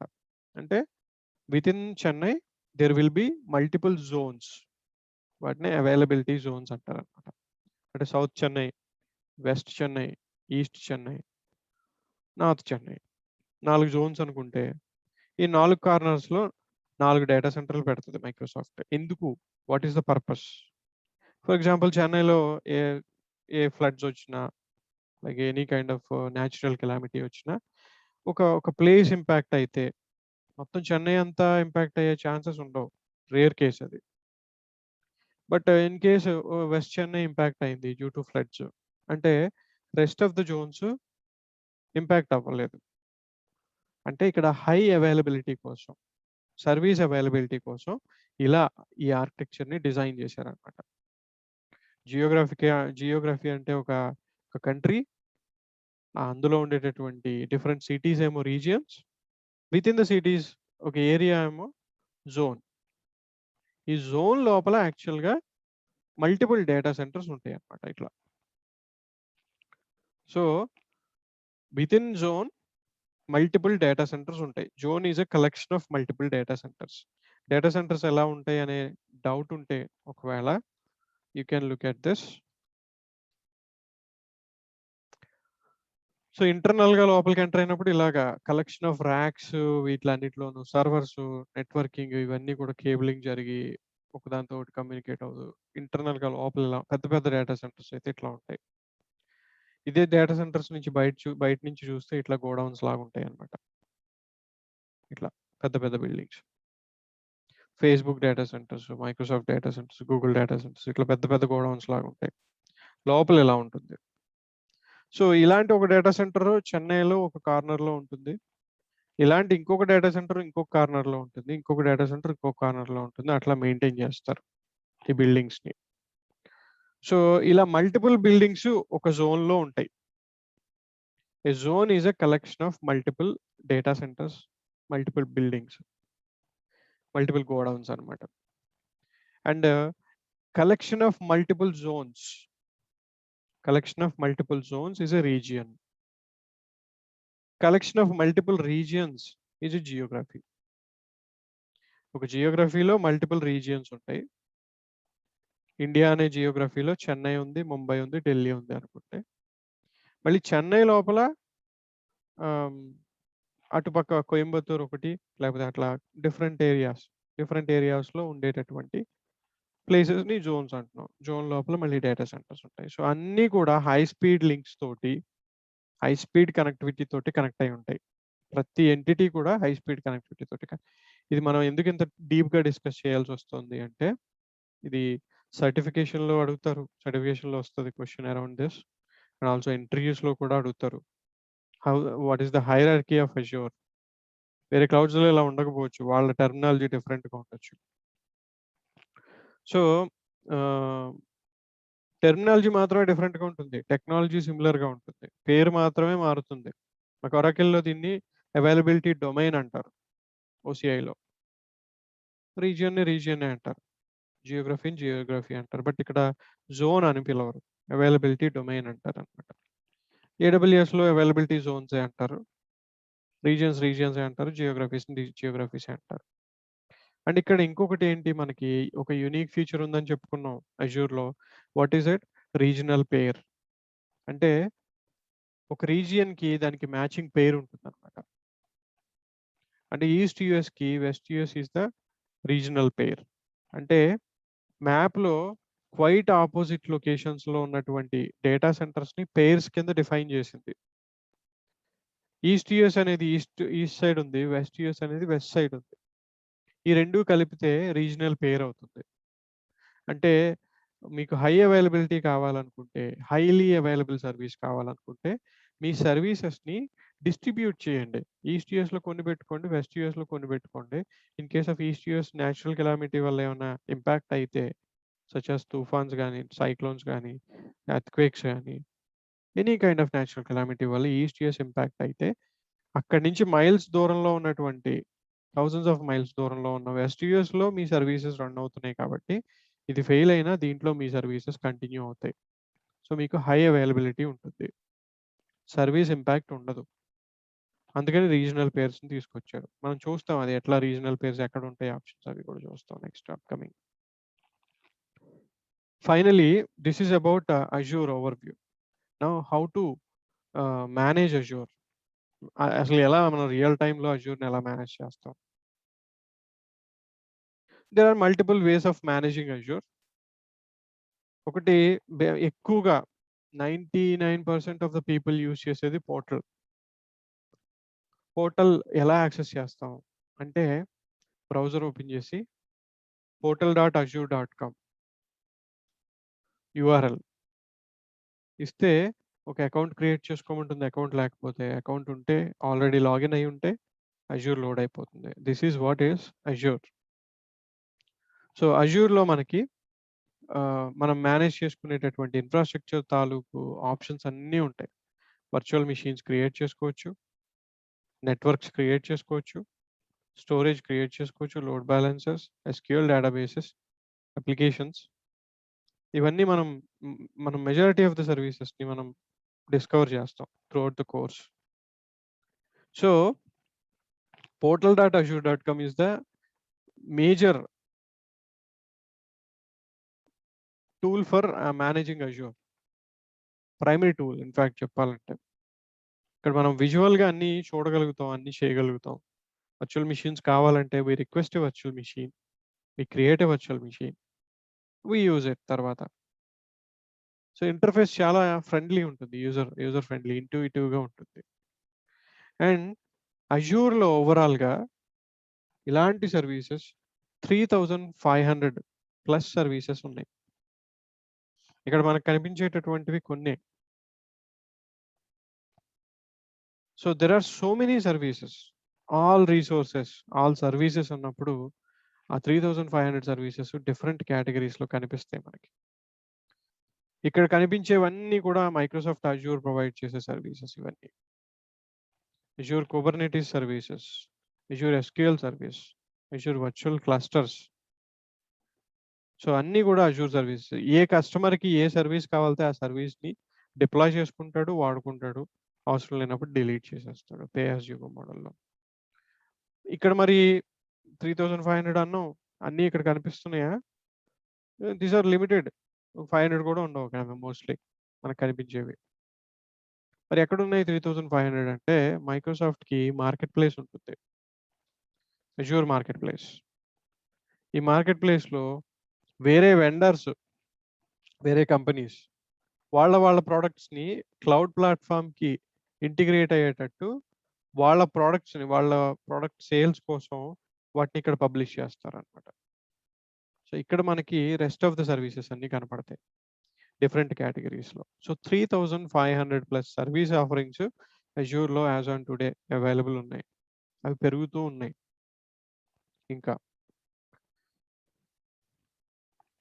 అజూర్లో ఇనీషియల్ డేస్లో ఈ పోర్టల్ని వాడేవాళ్ళు. ఇది వర్షన్ 1 అనమాట. ఇది క్లాసిక్ అంటారు దీన్ని. ఇప్పుడు క్లాసిక్ డిస్కంటిన్యూ అయిపోయింది, ఇప్పుడు లేదు. పాత రోజుల్లో ఒక 2016 వరకు కూడా ఈ పోర్టల్ ఉంది. 2016 టైం వరకు కూడా, 17 వరకు కూడా ఈ పోర్టల్ నడిచింది. మరి దీనికి యూఆర్ఎల్ ఏంటి అంటే manage.windowsazure.com. అప్పట్లో విండోస్ అజ్యూర్ అనేవాళ్ళు అనుకున్నాం కదా, ఇట్లా ఉండేది అనమాట. ఇప్పుడు ఇది మనం ఎంటర్ చేసిన, ఇప్పుడు దీన్ని యాక్సెస్ చేయడానికి ట్రై చేసినా it will take us to portal.azure.com. So ఆ యూఆర్ఎల్ లేదు, ఇంకా మొత్తానికి డిస్కంటిన్యూ చేశారు. కొన్ని రోజులు రీడైరెక్షన్ పెట్టారు, తర్వాత మొత్తానికి డిస్కంటిన్యూ చేసేసారు. సో ఇప్పుడు వాడుతుంది portal.azure.com. పాత రోజుల్లో పోర్టల్ ఇలా ఉండేది, ఇవో virtual machines, web apps, what not. అక్కడ క్లౌడ్ సర్వీస్ అని పిలిచేవాళ్ళు. సో అన్నీ కూడా కొంచెం పాత స్టైల్లో ఉండేవి అనమాట. But they have upgraded it. ఇప్పుడు మనకి అజూర్ పోర్టల్ ఇలా కనిపిస్తుంది. సో దీన్ని ఏమంటున్నారంటే రీసోర్స్ మేనేజర్ పోర్టల్ అంటున్నారు. Resource manager portal or Azure resource manager అంటారు. ఆర్మ్ అజూర్ రీసోర్స్ మేనేజర్ అంటే. ఓకే, సో portal.azure.com ఓపెన్ చేసినప్పుడు మనకి ఈ kind of look and feel తోటి మనకు కావాల్సిన రీసోర్సెస్ అన్నిటిని సెటప్ చేయడానికి మనకి పాసిబిలిటీ ఉంటుంది. మరి ఇంకా ఆల్టర్నేటివ్ వేస్ ఏంటి క్లౌడ్ మేనేజ్ చేయడానికి? మనం అనుకున్నాం we can manage it with portal అని చెప్పి. ఆల్టర్నేటివ్ వేస్ ఏంటి అంటే పవర్ షెల్ని వాడచ్చు, కమాండ్ లైన్ నుంచి అజూర్ పవర్ షెల్ని. ఆర్ అజూర్ వాళ్ళ ఏపీఐస్ ఉంటాయి, అప్లికేషన్ ప్రోగ్రామింగ్ ఇంటర్ఫేసెస్. అంటే థర్డ్ పార్టీ టూల్ని మనమే డెవలప్ చేసుకుని ఆ టూల్ నుంచి అజూర్ని యాక్సెస్ చేసేటట్టు కాన్ఫిగర్ చేసుకోవచ్చు.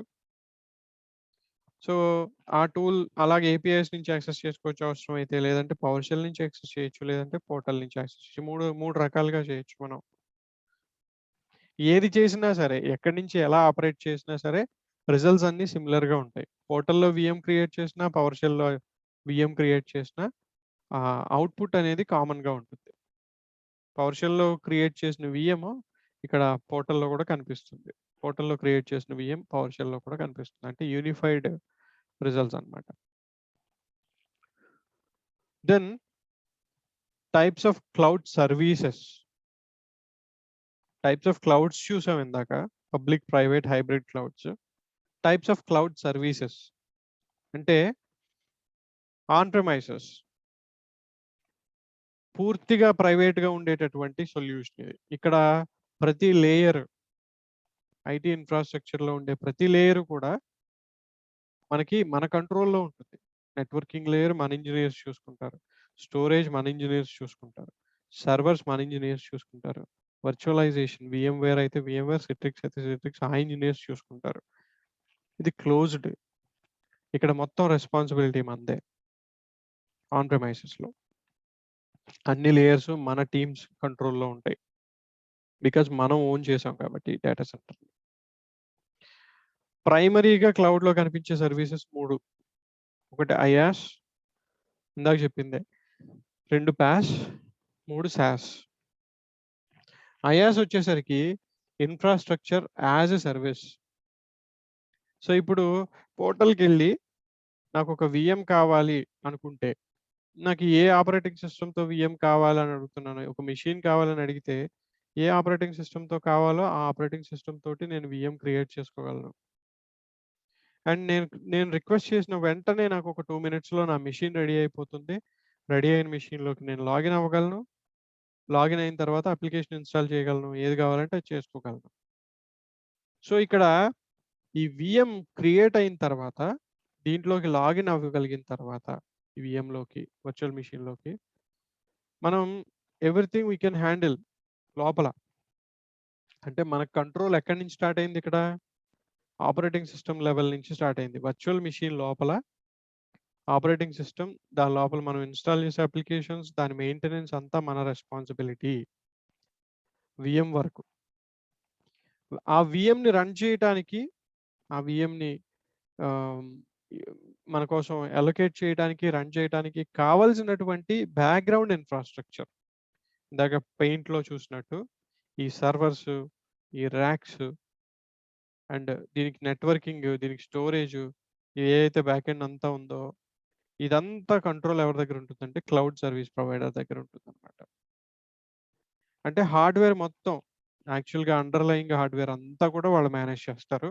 ఆన్ టాప్ ఆఫ్ మనం వీఎం క్రియేట్ చేసుకుంటున్నాం కాబట్టి, ఆ వీఎం మనది కాబట్టి, మనం లాగిన్ అవుతాం. మనం మేనేజ్ చేసుకుంటాం. అంటే ఐయాస్‌లో సగం రెస్పాన్సిబిలిటీ క్లౌడ్ సర్వీస్ ప్రొవైడర్‌ది ఉంటుంది. సగం రెస్పాన్సిబిలిటీ మనదుంటుంది. అదే పాస్ సర్వీస్ ఆఫరింగ్ తీసుకుంటే 80% of the responsibility cloud service provider దగ్గర ఉంటుంది. 20% రెస్పాన్సిబిలిటీ మన దగ్గర ఉంటుంది. సచ్ యాస్ సపోజ్ ఇప్పుడు ఒక ఎస్‌క్యూఎల్ సర్వర్‌ని సెటప్ చేయాలనుకుందాం ఫర్ ఎగ్జాంపుల్. ఒక డేటాబేస్ సర్వర్‌ని. ట్రెడిషనల్‌గా అయితే మనం ఏం చేస్తాం? ఒక ఫిజికల్ సర్వర్ కాన్ఫిగర్ చేసి, అందులో ఒక ఆపరేటింగ్ సిస్టమ్ ఇన్‌స్టాల్ చేసి, విండోసో, లినక్సో దానిపైన ఆ ఎస్‌క్యూఎల్ సర్వర్ సాఫ్ట్‌వేర్‌ని రన్ చేస్తాం. అక్కడ ప్లాట్‌ఫార్మ్ మనమే ప్రిపేర్ చేసుకుంటున్నాం. Platform is nothing but hardware and operating system. అవి 2 రెడీ అయిన తర్వాతే సాఫ్ట్‌వేర్‌ని రన్ చేయడానికి మనకి పాసిబిలిటీ క్రియేట్ అవుతుంది. ఎస్‌క్యూఎల్‌ని రన్ చేసుకోవడానికి. సో, ప్లాట్‌ఫార్మ్ మనమే మేనేజ్ చేసుకోవాలి. అప్లికేషన్ మనమే మేనేజ్ చేసుకోవాలక్కడ. కానీ ఇక్కడేమవుతుందంటే, ప్లాట్‌ఫార్మ్ అంతా వాళ్ళు మేనేజ్ చేస్తారు. మనం జస్ట్ డేటాబేస్ అప్లికేషన్‌ని మాత్రమే మనం తీసుకుంటాం. అందుకని ఈ సర్వీస్ ఆఫరింగ్‌లో ప్లాట్‌ఫార్మ్ మొత్తం రెస్పాన్సిబిలిటీ క్లౌడ్ సర్వీస్ ప్రొవైడర్ దగ్గర ఉంటుంది. దాని పైన రన్ అవుతున్న అప్లికేషన్‌ని మాత్రం మనం వాడుకుంటాం. అంటే ఎస్‌క్యూఎల్ డేటాబేస్ మాత్రమే కావాలి నాకు. అండర్‌లయింగ్ అది ఏ సర్వర్ మీద రన్ అవుతుంది, ఏ వీఎం మీద రన్ అవుతుంది, ఏ ఆపరేటింగ్ సిస్టమ్ మీద రన్ అవుతుంది. I don't care about it. I just wanted to consume the application. That's all it is. So, platform వాళ్ళు మెయింటైన్ చేస్తూ అంటే ఇక్కడ మనకి ఈ కేస్‌లో అయితే ఆపరేటింగ్ సిస్టమ్‌లోకి మనం లాగిన్ అవ్వగలం, ప్యాచింగ్ చేయగలం, సాఫ్ట్‌వేర్స్ మనమే ఇన్‌స్టాల్ చేసుకోగలం. కానీ ఇక్కడ ఆ పాసిబిలిటీ ఉండదు. ఓఎస్ మెయింటెనెన్స్ కూడా వాళ్ళదే. వాళ్ళే లాగిన్ అవుతారు. వాళ్ళే చేస్తారు అన్నీ. వాళ్ళే ప్యాచింగ్ యాక్టివిటీస్ అన్నీ వాళ్ళే చూసుకుంటారు. మనం జస్ట్ ఆ పైన రన్ అవుతున్న ఆ చిన్న లేయర్ ఏదైతే ఉందో అప్లికేషన్ లేయర్ దాన్ని మాత్రం వాడుకుంటాం మనం అంతే. సాస్‌కొచ్చేసరికి కంప్లీట్ ఓనర్‌షిప్ వాళ్ళ దగ్గర ఉంటుంది. మనం జస్ట్ ఏంటంటే మనకు నచ్చినట్టుగా ఆ సాఫ్ట్‌వేర్‌ని మనం కాన్ఫిగర్ చేసుకుంటాం. సాస్ అంటే software as a service. Best example Google Drive. Google Drive అంటే Google documents, Google Sheets, Google documents అన్నీ కూడా. అంటే MS Office readily available on the cloud. Google's version of MS Office ఏంటి? గూగుల్ డాక్యుమెంట్సే కదా! MS office అంటే ఇది మనం ఇన్‌స్టాల్ చేసుకునే ప్రొడక్ట్ అది. మన మెషిన్‌లో మనం సీడీ పెట్టో లేకపోతే డౌన్‌లోడ్ చేసుకునో ఇన్‌స్టాల్ చేసుకునే ప్రొడక్ట్ అది. అలా ఇన్‌స్టాల్ చేయగలిగిన ఒక సాఫ్ట్‌వేర్‌ని ఇంటర్నెట్‌లో పబ్లిష్ చేస్తే దాన్ని సాఫ్ట్‌వేర్ యాస్ ఎ సర్వీస్ అంటారు సింపుల్‌గా. అంటే ఆ సాఫ్ట్‌వేర్‌ని మనం మళ్ళీ ఇన్‌స్టాల్ చేయక్కర్లేదు. ఇప్పుడు మన మెషిన్‌లో ఎంఎస్ ఆఫీస్ ఉన్నంత వరకు మనం డాక్యుమెంట్స్‌ని, ఎక్సెల్ షీట్‌ని, పవర్ పాయింట్‌ని ఓపెన్ చేయగలుగుతున్నాం. What if we don't have the software? MS Office software లేకపోతే ఆ ఫైల్స్ ఏవి మనకు ఓపెన్ అవ్వవు. కానీ with the help of Google documents we can do the same thing. మనం క్లౌడ్‌లోకి అప్‌లోడ్ చేసేస్తే మన ఫైల్స్ అన్నిటిని గూగుల్ డ్రైవ్‌లోకి మనకి గూగుల్ డాక్యుమెంట్స్ ఎక్సెల్ అయితే ఎక్సెల్‌ని గూగుల్ షీట్స్‌లో ఓపెన్ చేస్తుంది. పవర్ పాయింట్ అయితే పవర్ పాయింట్‌ని గూగుల్ దాని అప్లికేషన్‌లో ఓపెన్ చేస్తుంది. అంటే without installing the application we are able to consume the service. అది కూడా ఎలాగా? ఎక్కడి నుంచి కావాలంటే అక్కడి నుంచి, ఎప్పుడు కావాలంటే అప్పుడు, ఏ డివైస్ నుంచి కావాలంటే ఆ డివైస్ నుంచి యాక్సెస్ చేయగలుగుతున్నాం గూగుల్ డ్రైవ్‌ని. మొబైల్‌లో యాక్సెస్ చేయగలం, ల్యాప్‌టాప్స్‌లో, డెస్క్‌టాప్స్‌లో యాక్సెస్ చేయగలం, విండోస్‌లో యాక్సెస్ చేయగలం, లినక్స్‌లో యాక్సెస్ చేయగలం. అది కూడా ఎప్పుడు కావాలంటే అప్పుడు. వితౌట్ ఇన్‌స్టాలింగ్ ద సాఫ్ట్‌వేర్ మనం ఆ సాఫ్ట్‌వేర్‌ని వాడుకోగలుగుతున్నాం. So, best example is Google Drive or Office 365. Google డ్రైవ్‌కి ఆల్టర్‌నేటివ్ వెర్షనే ఆఫీస్ 365. కాకపోతే మైక్రోసాఫ్ట్ ఎంఎస్ ఆఫీస్ అంతా కూడా ఆన్‌లైన్‌లో దొరుకుతుంది. సో, సాస్ అనేసరికి complete control, complete management activity అంతా కూడా వాళ్ళ దగ్గర ఉంటుంది. మనం జస్ట్ యాస్ ఎ కన్స్యూమర్ మనకు ఫైల్స్ ఓపెన్ చేసుకొని చూసుకోవడం. కాన్ఫిగరేషన్ కూడా వాళ్ళే చేసేస్తారు ఇందులో. So, these are the 3 different types of services, generic services అన్నమాట క్లౌడ్‌లో. సో, ఇవన్నీ కూడా మనకి బేసిక్ అండర్‌స్టాండింగ్ కోసం ఉపయోగపడే ఇన్ఫర్మేషన్. ఇన్ డెప్త్ మనం ఇంకా నెక్స్ట్ లెవెల్ ఒక్కొక్క స్టెప్ పైకెక్కుతున్నప్పుడు ఫౌండేషన్ అన్నమాట ఇప్పటిదాకా మాట్లాడుకుందంతా. అసలు అజూర్ ఎలా స్టార్ట్ అయింది? క్లౌడ్ కంప్యూటింగ్ ఎలా స్టార్ట్ అయింది? What is the difference between traditional computing and cloud computing? What are the different types of clouds? What are the different types of cloud services? ఇదంతా కూడా మనకి ఫౌండేషన్. ఈ information తెలిస్తే ఒక kind of clarity మనకి create అవుతుంది. ఫర్దర్‌గా మనం డిస్కస్ చేసే టాపిక్స్‌కి. సో, దానికోసం ఇంత డిస్కషన్ చేయాల్సొచ్చింది. సో, ఈ రోజుకి ఇక్కడ స్టాప్ చేద్దాం. We have another 5 minutes actually 8 minutes, 7 minutes. So, ఈరోజు ఇక్కడ స్టాప్ చేద్దాం. రేపు క్లాస్‌కి రాగానే అజూర్ రిసోర్స్ మేనేజర్ గురించి ఎక్స్‌ప్లెయిన్ చేస్తాను.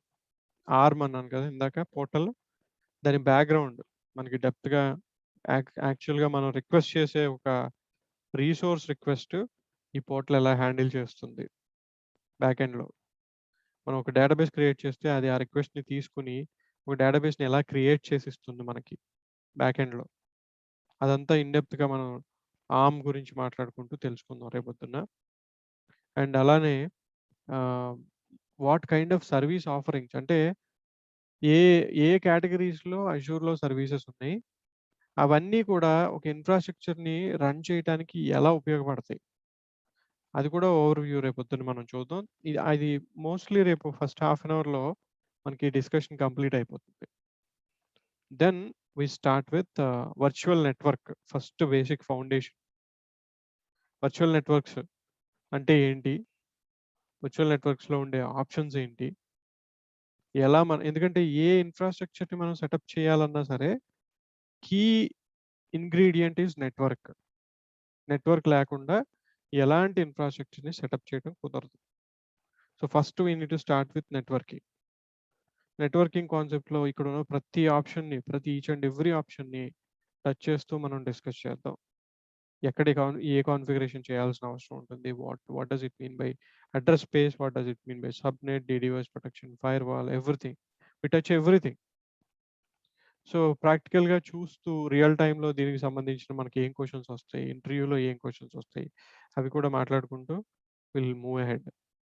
ఓకే, సో రేపు రాగానే ఫస్ట్ హాఫ్ అన్ అవర్లో మనం ఆ బేసిక్ జస్ట్ ఓవర్వ్యూ కంప్లీట్ చేసుకున్నాక నెక్స్ట్ 1 అవర్ కూడా వీనెట్ గురించి స్టార్ట్ చేద్దాం డిస్కషన్. అసలు ఐపీ అడ్రసెస్ని ఎలా క్యాలిక్యులేట్ చేస్తారు, what is an IP address, ఈ ఈ కౌంట్ ఎలా వస్తుంది, ఇదంతా కూడా మనం డిస్కస్ చేద్దాం క్లియర్గా. మనం డెసిషన్స్ తీసుకోవాల్సింది అంటే ఒక ఆర్కిటెక్ట్ లెవెల్ జాబ్కి వెళ్ళాల్సి వస్తే ఈ డెసిషన్ మేకింగ్ ఇంపార్టెంట్. ఎందుకంటే ఇన్ఫ్రాస్ట్రక్చర్ సెటప్ చేసేటప్పుడు ఫస్ట్ తీసుకున్న నిర్ణయాలే ఆ ఇన్ఫ్రాస్ట్రక్చర్ని ఇంపాక్ట్ చేస్తాయి. కరెక్ట్ డెసిషన్ తీసుకోకపోతే తర్వాత మార్చలేని పరిస్థితి వచ్చేస్తుంది. అందుకని అలాంటి డెసిషన్స్ మనం ఎలా తీసుకోవాలి, ఆ డెసిషన్ మేకింగ్ స్ట్రాటజీస్ ఆర్కిటెక్చర్ లెవెల్లో పనిచేస్తాయి, ఆర్కిటెక్ట్ లెవెల్లో. సో దానికోసం అది కూడా మనం ఆ calculations, how do we actually decide that we need 65,000 IP addresses. IP address అంటే ఏంటి అసలు బ్యాక్ ఎండ్లో, how machine will identify the IP addresses, అన్నీ కూడా డీటెయిల్గా మాట్లాడుకుందాం మనం. So that's all for today guys. And ఈరోజు అప్లోడ్ చేసేస్తాను డ్రైవ్లోకి. And whoever is joined అందరికీ షేర్ చేస్తాను. సో జస్ట్ స్మాల్ రిక్వెస్ట్ ఏంటంటే to identify, like same names తోటి కొంతమంది ఉన్నారు. సో అందుకని మీ ఫస్ట్ నేమ్ అండ్ ఇనీషియల్ తోటి లాగిన్ అవ్వండి. లాగిన్ అయినప్పుడు it will be easy for me to identify who is who అనేది. సో రేపు మళ్ళీ మర్చిపోయాను ఇంకొక ఇంపార్టెంట్ థింగ్, రేపటి క్లాస్కి సెపరేట్ ఇన్విటేషన్ పంపిస్తాను. ఈరోజు అటెండెన్స్ ఉన్న వాళ్ళందరికీ కూడా, అటెండ్ అయిన వాళ్ళకి. ఈరోజు అటెండ్ అయిన వాళ్ళు ఎవరైనా సరే ఇన్విటేషన్ రాలేదు అంటే నాకు ఈవినింగ్ లోపు చెప్పండి మర్చిపోకుండా. So I will send it across. ఎందుకంటే కొంతమంది నా లిస్ట్లో లేనటువంటి నేమ్స్తో ఉన్నారు. So if I miss them then just ping me on WhatsApp and I will share the invite to you. రేపటికి సెపరేట్ ఇన్విటేషన్ వస్తుంది అండ్ ఎల్లుండికి కూడా సెపరేట్ ఇన్విటేషన్ వస్తుంది. మండే నుంచి వన్స్ కన్ఫర్మ్ అయిపోయిన తర్వాత ఎవరెవరు ఉంటారు, కంటిన్యూ అవుతారని కన్ఫర్మ్ అయిన తర్వాత రికరింగ్ ఇన్విటేషన్ ఉంటుంది. ఒకటే ఇన్విటేషన్ ఇంకా రిపీటెడ్గా వాడుకోవచ్చు, అప్పుడు పీరియాడికలీ చేంజ్ చేసుకుంటాం. So that's all for today guys. So evening లోపు నేను మళ్ళీ ఇన్విటేషన్ పంపిస్తాను whoever he's participated today, and we shall meet up tomorrow. Any questions, anything you can ask me now.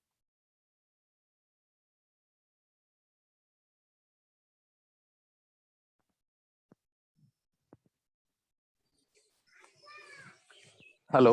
Yeah. Hi, sir. This is Hari. Yeah.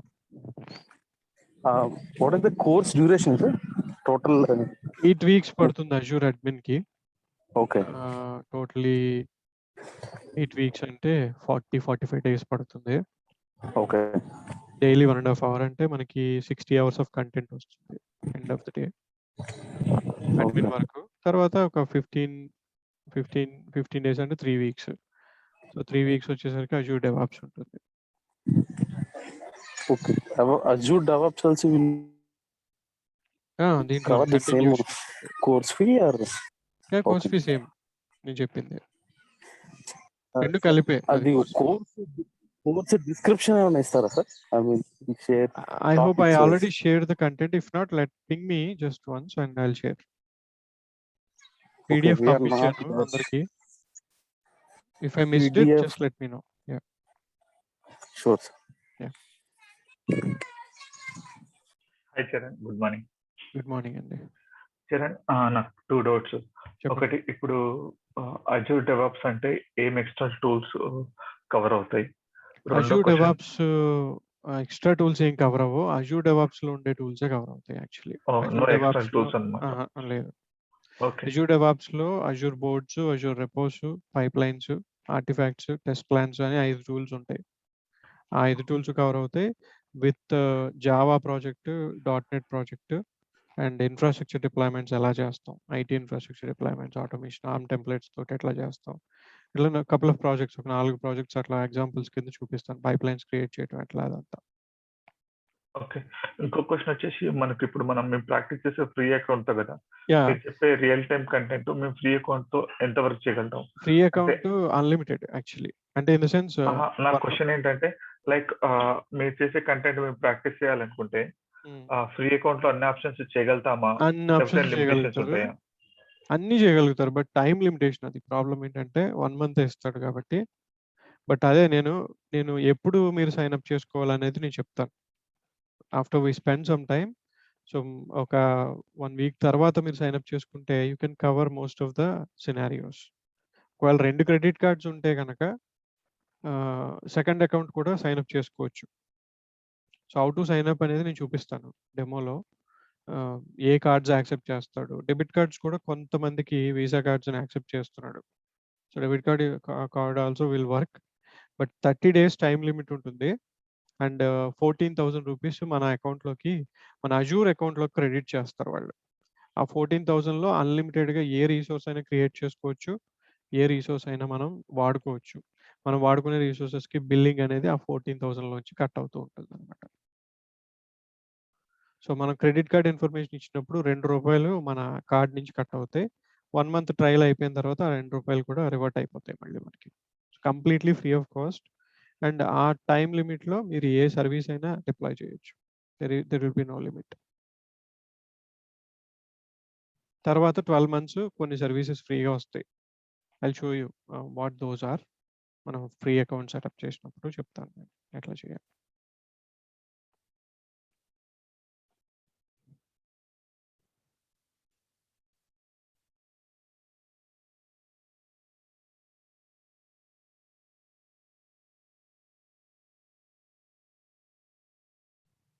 Any more questions?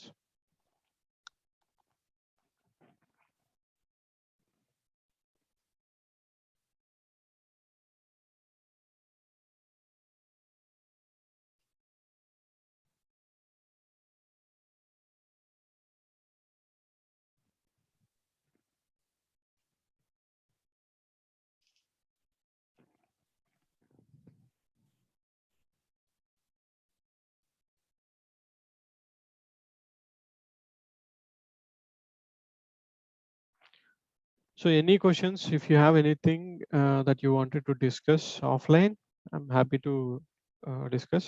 So actual ga majority of the calls అంటే ఆ నడుస్తున్న batch కాల్స్నే accept చేస్తాను నేను. అంటే ఇప్పుడు కొత్త courses గురించి enquiries వస్తూనే ఉంటాయి కంటిన్యూస్గా.